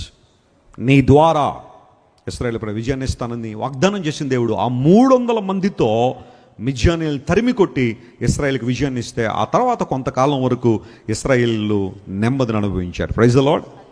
దేవుడు విడిచిపెట్టేశాడా? విడిచిపెట్టలేదు. God will never leave you my friend. రెండో మాట దానికి వద్దాం చూడండి. ఈసారి కీర్తన గ్రంథం 9వ కీర్తన 10వ వచనం త్వరగా తీయండి. కీర్తన గ్రంథం 9వ కీర్తన 10వ వచనం, దానిలో ఈ మాట రాయబడింది. యెహోవా నిన్ను ఆశ్రయించు వారిని నీవు విడిచిపెట్టువాడవు కావున నీ నామము ఎరిగిన వారు నిన్ను నమ్ముకొందురు. నిన్నేం చేస్తారట?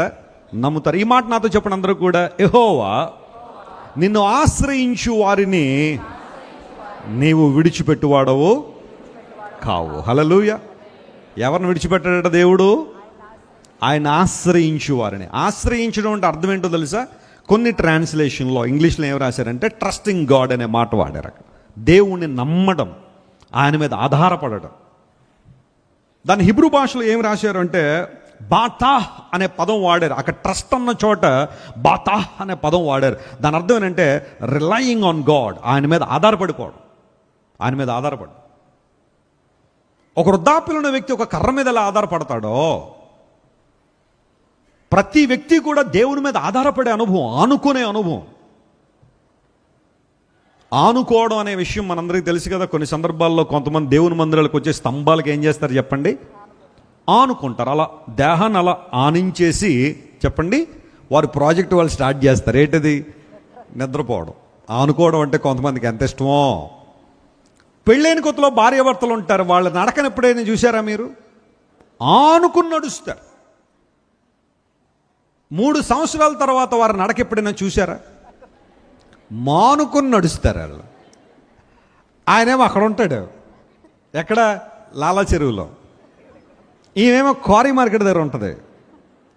ఆయన అక్కడ నుంచి చెప్తాడు, రా అంటే, వెళ్ళు, నువ్వు వెళ్తావు కదా, వెళ్ళు, ఎక్కడికి వెళ్తావు, వెళ్ళు, మమ్మల్ని డిస్టర్బ్ చేయకంటది. ఆ డిస్టెన్స్ ఉంటుంది ఖచ్చితంగా. అందరూ ఇలా ఉంటారు అంటలా. పెళ్ళయి 50-60 సంవత్సరాలు అయిన వాళ్ళు కూడా ఆనుకుని నడిచేవాళ్ళు ఉన్నారు కొంతమంది. Don't worry about those things. But majority జరుగుతున్న విషయం ఇది. ఆశ్రయించడం. ప్రభువా, నేను నిన్ను ఆశ్రయిస్తాను, నీ మీద ఆనుకుంటున్నాను ప్రభువా. నా శక్తి, నా బలం, నా జ్ఞానం సరిపోవట్లేదయ్యా. I would like to depend on you. నీ మీద నేను ఆధారపడుతున్నాను. దీనికి కనెక్షన్కి ఇంకొక మాట కూడా జ్ఞాపకం. ఎందుకంటే 9వ కీర్తన కూడా దావీదు గారు రాశారు. ఆయన అనుభవం నుంచి ఇంకొకసారి కూడా ఇదే మాటను ఆయన నొక్కి ఒక్కడించాడు. అది సమూయేలు గ్రంథంలో మనకు కనబడుతుంది. ఆ మాటను కూడా మీకు జ్ఞాపకం చేస్తే ఈ రెండు చాలా చక్కగా మనం అర్థం చేసుకోవచ్చు. సమూయేలు 2వ గ్రంథం 22వ అధ్యాయం 3వ వచనం తీయండి. దానిలో కూడా చక్కని మాట దైవజనుడు రాశాడు. సమూయేలు 2వ గ్రంథం 22వ అధ్యాయం, ఆ తర్వాత కీర్తనలో 18వ అధ్యాయం, 2 ఒకటే రిపీట్ అయినాయి. 2 కూడా ఒకటే. ఇక్కడ చెప్పింది మరలా కీర్తనలో ఎత్తి రాశారు. నా దుర్గము. ఇప్పుడు సమూయేలు 2వ గ్రంథం 22వ అధ్యాయం 3వ వచనం మనం చదివితే, నా దుర్గము, నేను ఆయనను ఆశ్రయించుదును, నేను ఆశ్రయించుదును, నా కేడెము, నా కేడెము, నా రక్షణ శృంగము, నా రక్షణ శృంగము, నా ఉన్నత దుర్గము, నా ఉన్నత దుర్గము, నా ఆశ్రయ స్థానము, నా ఆశ్రయ స్థానము. ఆయనే నాకు రక్షకుడు. ఆయనే నాకు ఎలాంటి వాడు? ఆయన రక్షకుడు. బలత్కారుల నుండి, ఆ మాట అండర్లైన్ చేసుకోండి, బలత్కారుల నుండి నన్ను రక్షించు వాడవు నీవే. ఆయన ఏం చేస్తాడట? బలత్కారుల చేతిలో నుండి నన్ను రక్షించువాడవు నీవే. బలత్కారులు అనే మాట అక్కడ ఎందుకు వాడాడు దావీదు గారు? ఇంగ్లీష్లో బలత్కారులు అనే మాట వైలెంట్ పీపుల్, ఒక ట్రాన్స్లేషన్లో వైలెంట్ పీపుల్ రాశారు. దానికి హిబ్రూలో ఏముంటుందంటే, బలత్కారులు అన్న చోట కమాస్ అనే పదం వాడారు. కమాస్ హిబ్రూలో వాడిన పదం. ఆ సి తీసేసే ఏమైందో తెలుసా? హమాస్ అవుతుంది. ఇప్పుడు హమాస్ అనే ఆ పదం మనకు బాగా ఎక్కువగా వినపడుతుంది కదా. నిన్న మరి ట్రంప్ గారు ఏ నిర్ణయం తీసుకుంటారని వెయిట్ చేస్తాను అని అనుకున్నదే తీసుకున్నాడు. ఆయన హమాస్ని తుడిచిపెట్టేయాల్సిందే. ఇప్పటిదాకా ఇజ్రాయెల్ వార్ చేశారు హమాస్ మీద, ఇప్పుడు అమెరికా రంగంలో దిగారు. ఏమి లేదు, పెద్ద ఎక్కువసేపు ఏమి ఉండదు ఆ వార్. అమెరికా రంగంలో దిగారంటే ఓ 4 ఓడలు వచ్చి ఆగుతాయి, ఒక 4 రోజుల్లో మొత్తం ఫినిష్ చేసి వెళ్ళిపోతారు టాస్క్ వాళ్ళు అనుకుంటే. ఖచ్చితంగా గాజా ప్రాంతాన్ని అమెరికా స్వాధీనం చేసుకోవాలనే ఆలోచన వారికి ఉంది. దాన్ని మరలా రీబిల్డ్ చేయాలని హమాస్ వారు బందీలుగా తీసుకున్నారు కొంతమందిని, కొన్ని 100 మందిని క్యాప్టివ్స్గా తీసుకున్నారు, హాస్టేజెస్. వాళ్ళని తీసుకుని విడిచిపెట్టట్లేదు. వదలండ్రా అంటే మొత్తం ప్రాంతాన్ని నాశనం చేసి వదలండి. ఒక 2 వదులుతారు, 3 వదులుతున్నారు. ఇంకా కొన్ని 100 మందిని బంకర్లో దాచేశారు, అక్కడో దాచిపెట్టారు. సరే భోజనం పెట్టట్లా. ఇంతంత లా ఉన్న వాళ్ళు గాలేసి తెగిరిపోయి అంత సన్నగా అయిపోయారు ఆ బందీలు అనమాట. వాళ్ళని పట్టేశారు. వాళ్ళు ఒక ప్రోగ్రాం జరుగుతుంది, ఒక ఈవెంట్ జరుగుతూ ఉంటే వీళ్ళు వచ్చి వాళ్ళందరినీ తీసుకుని వెళ్ళిపోయారు. అప్పుడు కదా వార్ స్టార్ట్ అయింది హమాస్కి ఇజ్రాయెల్కి. స్టార్ట్ అయ్యి కొన్ని నెలలు గతించిపోతున్నాయి, ఇంకా యుద్ధం ముగించబడలేదు. కొన్ని 100 మందిని పట్టేసుకున్నారు. అందులో కొంతమంది చనిపోయి ఉండొచ్చు. విడిచిపెట్టండ్రా అంటే విడిచిపెట్టట్లేదు. ఎప్పటికీ 50,000 మంది పైగా చచ్చిపోయారు వాళ్ళ ప్రజలు. 50,000 మంది చచ్చిపోవడానికైనా ఇబ్బంది, వాళ్ళు ఇష్టపడుతున్నారు కానీ అక్కడున్న బందీలను వదిలిపెట్టడానికి ఇష్టపడడం లేదు. కొన్నిసార్లు మూర్ఖత్వం, మనుషులున్న బలత్కార మనస్సు ఎంత భయంకరమైందంటే, ఎంత నష్టపోయినా నేను అనుకున్నది జరగాలంతే, నేను పట్టుపట్టింది జరగాలంతే, దానికోసం నేను ఎంత నష్టపోయినా పర్వాలేదు అనుకుని కొంతమంది పట్టుపట్టేసి ఉంటారు చూసారా. అలాంటి మొండి పట్టు ఉంటుంది కొంతమందిలో. బలత్కారం, అదే వైలెన్స్. మరి నేడో రేపో ప్రపంచ పరిస్థితులు ఎలా ఉంటే నాకు తెలియదు. రష్యా వార్ మరలా ఇబ్బంది పడే పరిస్థితులు ఉన్నాయి. ఏం జరుగుతుందో ప్రపంచంలో తెలియని పరిస్థితులు. ప్రయాణాలు కూడా చాలామంది మానుకుంటున్నారు. ఏమో ఏ టైంలో ఎక్కడ ఎయిర్ స్పేస్ మూసేస్తారో, విమానాలు ఎక్కడెక్కడి నుంచి ఎక్కడెక్కడికి దారి మళ్ళిస్తారో తెలియదు. అలాంటి పరిస్థితుల్లో ఉన్నారు. కమాస్ అనే మాటకు అర్థం ఏంటో తెలుసా? బలత్కారులు, వైలెంట్ పీపుల్. దానికి ఇంకో ట్రాన్స్లేషన్ రాశారంటే అప్రెసర్స్. నేను అప్రెస్ చేసేవాళ్ళు కొంతమంది ఉంటారు. పైకి చాలా చక్కగా కనబడతారు, చాలా మంచి వాళ్ళగా కనబడతారు, కానీ ఏదో ఒక విధానంలో బహుశా వాళ్ళు నిన్ను అప్రెస్ చేస్తున్నారేమో, నేను వైలెన్స్ అంటే బలత్కారం చేస్తున్నారేమో. నువ్వు వద్దన్నా కాదన్నా కొన్నిసార్లు నీ వెంటపడి ఇబ్బంది పెట్టేవాళ్ళు ఎవరైనా ఉన్నారా? ఈరోజు దేవుడు నీకు విడుదల ఇస్తున్నాడు. దేవుడు నా మన స్తోత్రం కలుగును గాక. God delivers you my brother, my sister. బలత్కారుల చేతిలోంచి దేవుడు నేను విడిపించేవాడు ఆయన. బ్లాక్ మెయిలింగ్ గురవుతున్నావా? అప్రెషన్ గురవుతున్నావా? నీ బలహీనతలు లేదా నువ్వు చెప్పిన విషయాలన్నీ కూడా కొన్నిసార్లు కొంతమంది స్నేహాల్లోనో ప్రేమలోనో ఉండి చాలా విషయాలు మాట్లాడేసుకుంటారు, చాలా విషయాలు చెప్పేసుకుంటారు. ఏదో కారణాన్ని బట్టి ఆ స్నేహానికి దూరం అయితే, ఏదో కారణాన్ని బట్టి ఆ బంధం విచ్ఛిన్నమైతే అప్పటి నుండి బ్లాక్మెయిలింగ్ స్టార్ట్ అవుద్ది. నీ గురించి నాకు తెలియదా, నువ్వు ఎలాంటి దానివో నాకు తెలియదా, నువ్వు ఎలాంటి తోడువో నాకు తెలియదా అని అక్కడి నుంచి బ్లాక్మెయిలింగ్ స్టార్ట్ అవుతుంది. బలత్కార మనసు, ఇదంతా వైలెన్స్ ఉంటుంది. చాలామంది ఈ రోజుల్లో అలాంటి ఆ వైలెన్స్లో ఇరుక్కుపోయి ఏం చేయాలో తెలియని పరిస్థితులు ఉన్నారు చాలామంది. దేవుడు బలత్కారుల చేతిలోంచి విడిపించే సామర్థ్యం కలిగిన వాడు. స్తోత్రం చెప్పండి, హల్లెలూయా. ఒకళ్ళు నువ్వు అలాంటి పరిస్థితిలో ఉన్నావు చెల్లెమ్మ, బ్లాక్మెయిలింగ్ చేయబడుతున్నావా, అప్రెస్ చేయబడుతున్నావా, ఒక వైలెన్స్ అంటే క్రూయలిటీ కలిగిన వ్యక్తి చేతిలో పడిపోయావా, దేవునికి విడుదలిస్తాడు. ఏం పర్లేదు, నువ్వు బాధపడదు, నువ్వు కంగారు పడదు. As you're looking on to God, నువ్వు దేవుని వైపు చూస్తున్నావు కాబట్టి దేవునికి విడుదలిస్తాడు. అవతల వ్యక్తికి బుద్ధి చెప్పైనా సరే, ఒక దెబ్బ కొట్టైనా సరే దేవుడిని కాపాడేస్తాడు. నమ్మిన వారు గట్టిగా చప్పట్లు కొట్టి దేవుని మహిమపరచండి. Don't worry about it. David జీవితంలో బలత్కారుల చేతిలో ఇరుక్కుపోయాడట, కానీ దేవుడు దావీదును రక్షించాడు, విడిపించాడు. ప్రభువా, నిన్ను ఆశ్రయించాను, నన్ను విడిపించేవాడు నువ్వు నన్ను విడిచిపెట్టలేదు. చాలామంది తమకున్న డబ్బును ఆశ్రయించే వాళ్ళు ఉంటారు, తమకున్న పలుకుబడిని ఆశ్రయించే వాళ్ళు ఉంటారు, కుటుంబాలను ఆశ్రయించే వాళ్ళు చాలామంది ఉంటారు. మా బిడ్డలు ఉన్నారండి, బాగా చూసుకుంటారండి. అలా అన్న చాలామంది తల్లిదండ్రులు ఆ బిడ్డలు ఎక్కడికెక్కడికో వెళ్ళిపోయి ఇష్టానుసారం జీవించి తల్లిదండ్రులను ఈరోజున ఇబ్బంది పెట్టిన బిడ్డలు చాలామంది ఉన్నారు ప్రపంచంలో.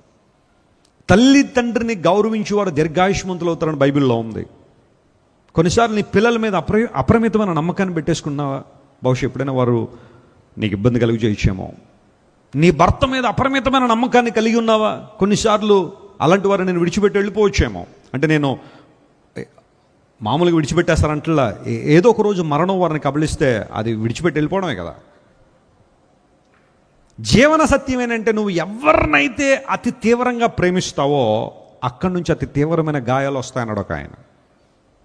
The more love that you have on somebody, the more wounds that you get. That's a fact. అయితే when you love God, when you give your heart to Jesus, when you surrender yourself to God, submit your life to God, దేవుడు అప్రెసస్ నుండి దేవుడు ఏం చేస్తాడట? విడుదలిస్తాడు. బహుశా ఎలాంటి బలత్కారుల చేతిలోంచి దావీదు విడుదల పొంది ఉంటాడు? ఈ కాంటెక్స్ట్ లేదంటే అతని జీవితంలో ఏం జరిగి ఉంటుందంటే, జాగ్రత్త వినండి. జెబ్యూసైడ్స్ అనేవారు కొంతమంది ఉన్నారు. వాళ్ళు ఏం చేశారంటే యెరూషలేముని కైవసం చేసేసుకున్నారు. నేను ముగిస్తాను, టైం అయిపోయింది, కంగారు పడకండి. ఈ చిన్న విషయం చెప్పి నేను ముగిస్తాను. యెబూసీలు ఏం చేశారంటే యెరూషలేమును ఆక్యుపై చేసుకున్నారు. అన్ని ప్రాంతాలు దాదాపుగా ఇశ్రాయేలు పిల్లలు కైవసం చేసేసుకున్నారు, కానీ ఆ ప్రాంతాన్ని మాత్రం కైవసం చేసుకోలేకపోతారు. ఎందుకంటే యెబూసీలు పైన ఉన్నారు. ఎవరైనా పైకి ఎక్కుతూ ఉంటే పైనుండి బండరాళ్ళు వేసేస్తున్నారు, కిందకి బండరాళ్ళు విసరడమో ఏదోటి చేసేసి వారిని ఎవరు జయించలేకపోతున్నారు. One day David saw them and he prayed in the presence of God and said, Lord, help me to get there which is higher than I. నేను ఎక్కలేనంత ఎత్తైన కొండ మీదకి నన్ను ఏం చేయ ప్రభువా? నేనైతే ఎక్కలేను ప్రభు, నాకు తెలుసు, నా కెపాసిటీ నాకు తెలుసు, నా యొక్క ఎబిలిటీ నాకు తెలుసు. I can do it alone. నా వల్ల అయితే ఇది కాదు, కానీ నువ్వు తోడుంటే నేను వారిని జయిస్తానన్నాడు. రాజ్యానికి వచ్చాడు, రాజ్యం చేతిలోకి వచ్చింది. దావీదు అనుకున్నాడు యెరూషలేమును జయించాలా. యెబూసీలకు ఉత్తరం రాశాడు, నేను వస్తున్నాను అన్నాడు. వాళ్ళు ఏమన్నా తెలుసా? వస్తారా, ఎవరొద్దన్నారు నిన్ను, యు కెన్ కమ్. కానీ రిమెంబర్ వన్ థింగ్, నువ్వు గనక వస్తే మా ప్రాంతంలో గుడ్డివారు కుంటివారు వారిని ఏమి విజయం సాధిస్తారు. దావీదుని చీపురు పుల్ల తీసి పడేశారు. చీపురు పుల్ల కూడా విలువ ఉందేమో కానీ దావీదుకి విలువ లేదు వారి జీవితాల్లో. కొన్నిసార్లు కొంతమంది నీ విలువను తగ్గించి మాట్లాడే వాళ్ళు ఉంటారేమో, నీ వాల్యూని డిక్రీజ్ చేసేవాళ్ళు ఉంటారేమో, నీ ఆనర్ని డిక్రీజ్ చేసేవాళ్ళు ఉంటారేమో, నీ విలువ గుర్తించగా నిన్ను ఒక చీపురు పుల్ల తీసి పడేసేవాళ్ళు పక్కన ఉంటారేమో. కానీ ఒక విషయం చెప్పనా, నీ విలువ ప్రజల ఒపీనియన్స్ మీద ఆధారపడి లేదు. నీ విలువ యేసయ్య నేను కొనుక్కున్నాడు కాబట్టి దాని మీద ఆధారపడి ఉంది. హల్లెలూయా. Your value depends on Jesus who bought you and who purchased you. నేను కొనుక్కున్నాడు ఆయన, యేసయ్య కొనుక్కున్నాడు నిన్ను.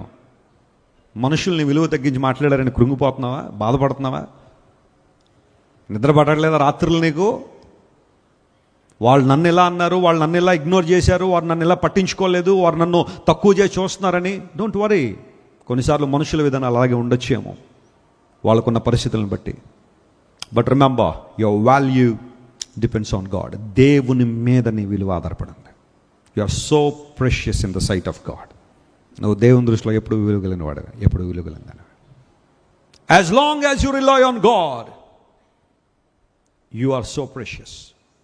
దావీదును నువ్వు ఏం చేయలేవు. నువ్వు మా మీదకి వచ్చావంటే గుడ్డువారు కుంటువారు విజయం సాధిస్తారంటే ఆ హ్యూమిలియేషన్కి గురయ్యాడు దావీదు. హ్యూమిలియేషన్ చాలా భయంకరమైన పెయిన్ ఇస్తుంది.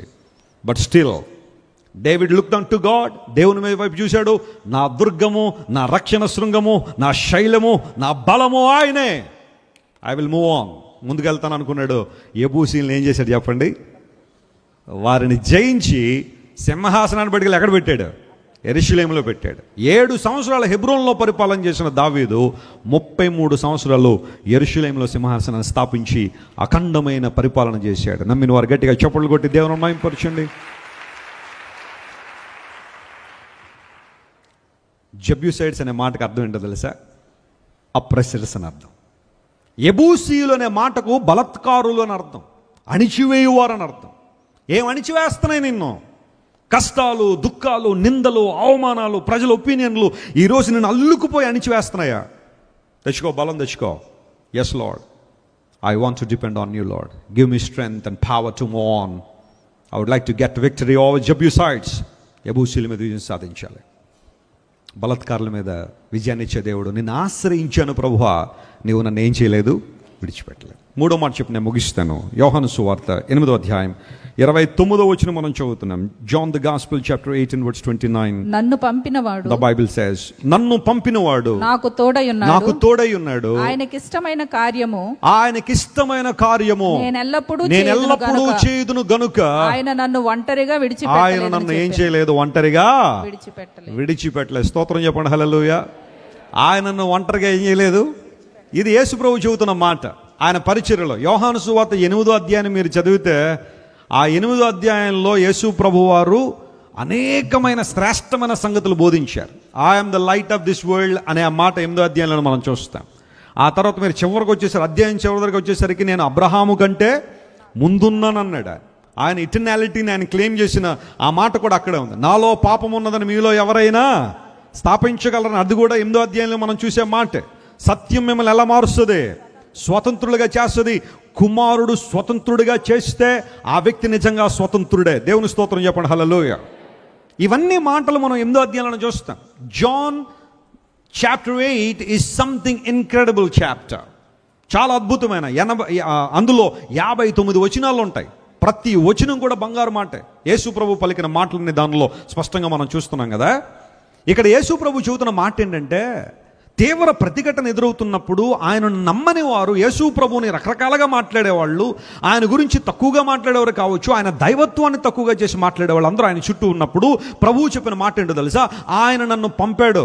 తండ్రి అయిన దేవుని గురించి మాట్లాడుతూ ఆయన నన్ను పంపించాడు, నాకు తోడై ఉన్నాడు గనుక ఆయన నన్ను ఏం చేయలేదు, ఒంటరిగా విడిచిపెట్టలేదు.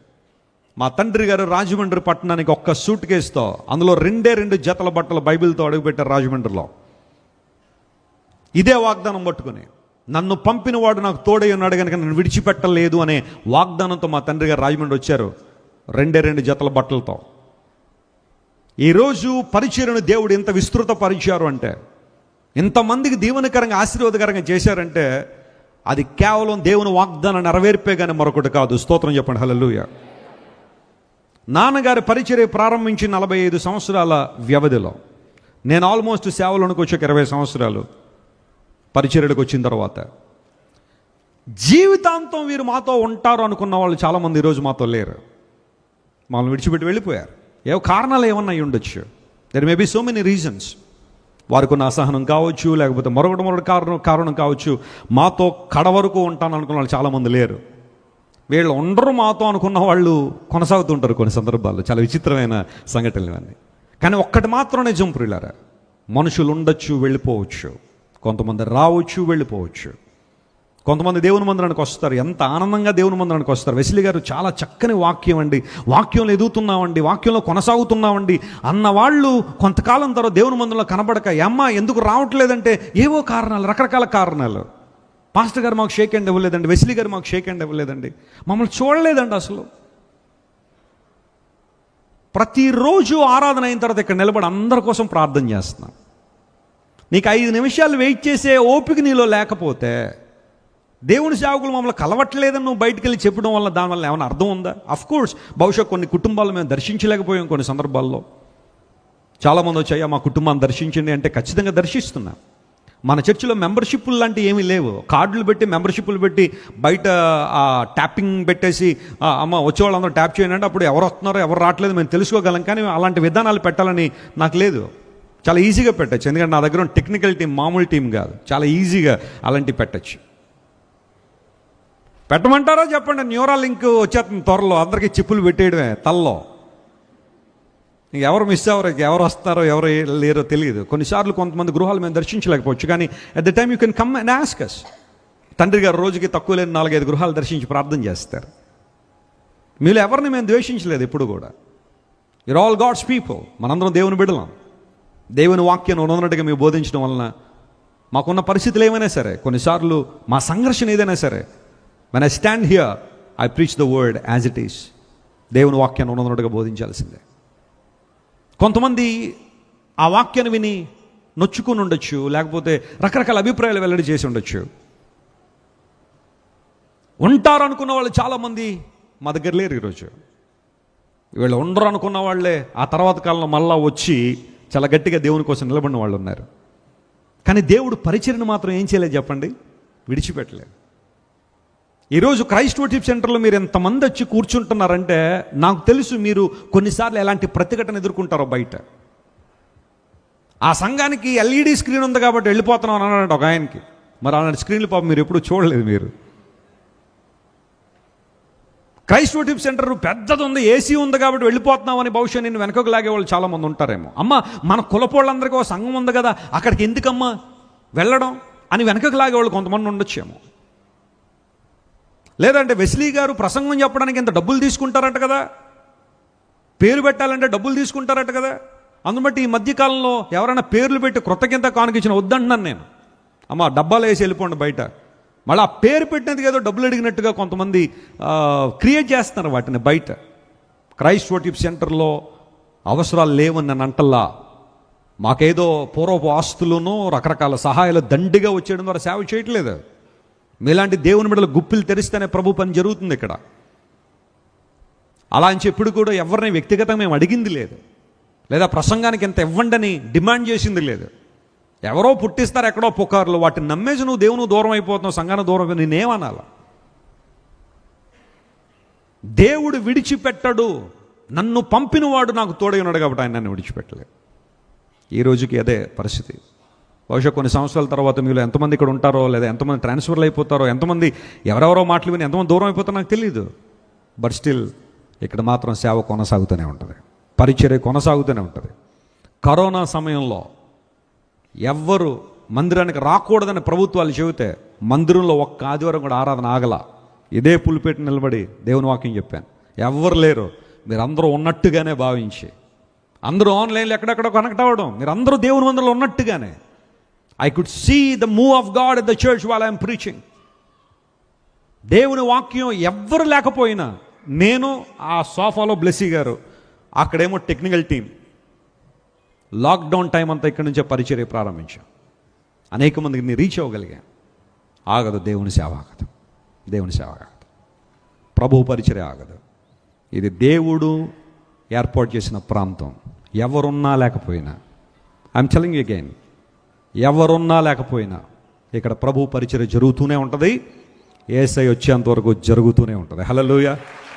దేవుడు ఎవరు నియమించుకుంటారో, దేవుడు ఎవరిని ఏర్పాటు చేసుకుంటారో, దేవుడు ఎవరు నిలబెట్టుకుంటారో వారి ద్వారా పరిచర్య జరుగుతూనే ఉంటుంది. కానీ పరిచర్య ఎప్పుడు ఆగదు.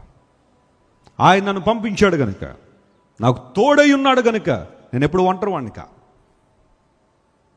చాలామంది ఈ పరిచర్యను బహుశా దెబ్బతీయాలని ఎన్నో ప్రయత్నాలు చేసి ఉండొచ్చు, ఇప్పటికీ చేస్తూ ఉండొచ్చు కూడా. కానీ దేవుడు ఎప్పుడు కూడా పరిచర్యను ఎవ్వరి ముందు కూడా దేవుడు తల వంచి నిలబెట్టేలా ఈ పరిచయం దేవుడు చేయలేదు.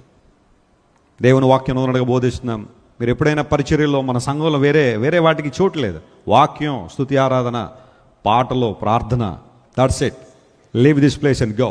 No place for gossips. దేవుడు చేసిన కార్యం అది.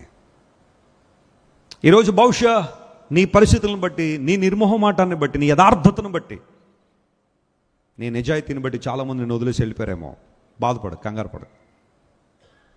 As you are pleasing God, నువ్వు దేవుణ్ణి ప్లీజ్ చేస్తున్నావు కనుక ఎవరు నీతో ఉండకపోయినా you are so valuable. Just move on, ముందుకు సాగిపో. దేవుడిని ఆశీర్వదిస్తాడు, బలపరుస్తాడు, తన మహిమ కొరకు వాడుకుంటారు. విలియం కేరీ ఒక్కడు దేవుని కోసం నిలబడి భారతదేశ చరిత్రను మార్చాడు. డేవిడ్ లివింగ్స్టన్ ఒక చెయ్యి కన్ను పోయిన ఆఫ్రికాలో దేవుని సువార్త ప్రకటించి, నేను జాంబియా వెళ్ళినప్పుడు డేవిడ్ లివింగ్స్టన్ గారి యొక్క ఆ సిటీకి వెళ్ళాను. లివింగ్స్టన్ ఒక సిటీ ఉంది. What a man, what a man, what a passion. ఎంత అద్భుతమైన సేవకుడు. ఆఫ్రికాలో సేవ చేస్తూ భార్యకి పిల్లలకి బాగోపోతే వాడెక్కించి మీరు ఇంటికి వెళ్ళండి, నేను వస్తాను అని చెప్పి పంపించిన డేవిడ్ లివింగ్స్టన్ 5 సంవత్సరాల తర్వాత ఇంటికి వెళ్ళాడట భార్య పిల్లల్ని చూడడానికి. ఇల్లు తలుపు తట్టగానే భార్య తలుపు తెరిచి, ఎవరండి మీరు అని అడిగిందట. డేవిడ్ లివింగ్స్టన్ కళ్ళం నీళ్ళు తెచ్చుకున్నాడు. కారణం ఏంటో తెలుసా? రూపం పోయింది, చెయ్యి పోయింది, కన్ను పోయింది, జుట్టు పోయింది. అలాంటి పరిస్థితుల్లో సొంత భార్య నిలబడి ఎవరండి మీరు అని అడిగింది భర్తను. ఎందుకు మాట చెబుతున్నాను తెలుసా? అంత ప్రయాసపడి దేవుని స్వార్థ ప్రకటించిన David Livingstone, he was all alone, ఒక్కడు ప్రభు కోసం. శామ్యుయల్ మోరిస్ అనే ఒక యవనస్తుడు దేవుని కొరకు నిలబడ్డాడు, ఒక్కడు దేవుని కోసం కార్యాలు జరిగించాడు. యంగ్ హోలీ టీం పరిచయం 2004లో ప్రారంభించినప్పుడు చాలామంది నన్ను డిస్కరేజ్ చేశారు, నిరుత్సాహపరిచారు. యవనస్తులు సేవ చేయడం ఏంటంటే, ఇలాంటి సేవలు చాలా చూసాం, ఏం చేస్తారో చూస్తాం, ఎంతవరకు వెళ్తారో చూస్తామని. ఈరోజు నేను ఎంతవరకు వచ్చానో చూశారు వాళ్ళందరూ. దేవుడు నడిపించాడు, బలపరిచాడు. ఆయన నిన్ను ఒంటరిగా విడిచిపెట్టలేదు. ఆయనకి ఇష్టమైంది చేయి, ప్రభు నిన్ను విడిచిపెట్టలేదు, నీకు తోడే ఉంటాడు, బలపరుస్తాడు. ఆనాడు సొలొమోనుకి దేవుడు ఇచ్చిన వాగ్దానం, నా జనులకు ఇశ్రాయేలు నేను ఏం చేయలేదు, విడిచిపెట్టలేదు కనుక నేను వారి మధ్య ఏం చేస్తాను. కళ్ళు మూసుకొని ప్రార్థన చేసుకుందాం. అందరూ కళ్ళు మూసుకోండి. C major. Everyone close your eyes and move on. Look unto God who is the author and perfecter, sustainer of our faith. మన విశ్వాసానికి కర్త, దాన్ని కొనసాగించువాడనే యేసు వైపు మనం చూస్తూ ఆయన కార్యాలు మన జీవితంలో అనుభవిద్దామా? అందరూ దేవుని వైపు చూడండి, ప్రతి ఒక్కరం కూడా. C major. యేసు నీవే చాలు నాకు, వేరెవరు అక్కరలేదు. యేసు నీవే చాలు నాకు, వేరెవరు అక్కరలేదు. నీవేనా ప్రాణము, నీవేనా సర్వము, నీవేనా ప్రాణము, నీవేనా సర్వము. మనుషులు నన్ను మరచిన, నా వారే విడచిన, యేసు నీవే చాలు నాకు, వేరు అక్కరలేదు, యేసు నీవే చాలు నాకు, వేరెవరు అక్కరలేదు. యేసయ్యా నీకు వందనాలు. ఇంతవరకు నువ్వు మాతో మాట్లాడిన ప్రతి మాటను బట్టి నీకు స్తోత్రాలు. గిద్యోను విడిచిపెట్టలేదయ్యా, దావీదును విడిచిపెట్టలేదయ్యా. యేసయ్యా నువ్వు పలికిన మాట, నేను నీకు ఇష్టమైన దాన్ని చేస్తున్నాను కనుక నువ్వు నన్ను ఒంటరిగా విడిచిపెట్టలేదు. అవునయ్యా, ఆయా సందర్భాల్లో నీ శిష్యులే నిన్ను విడిచిపెట్టేశారు. అనేక మంది నేను విడిచి వెళ్ళిపోయారు. గెత్సెమనే తోటలో నిన్ను అందరూ విడిచిపెట్టి వెళ్ళిపోయినా తండ్రి సహాయంతో నువ్వు చేయాలనుకున్న పని నువ్వు చేశావు. Thank you Lord for being our father who strengthens us in our loneliness, in our depression, in our disappointments. మా నిరాశలో, మా నిస్పృహలో, మా ఒంటరితనంలో, ప్రతికూల వాతావరణంలో, ఎవరితో చెప్పుకోలేని వేదనలో మమ్మల్ని ఒంటరిగా విడిచిపెట్టగా మాతో ఉన్న దేవుడు నీవు ప్రభువా.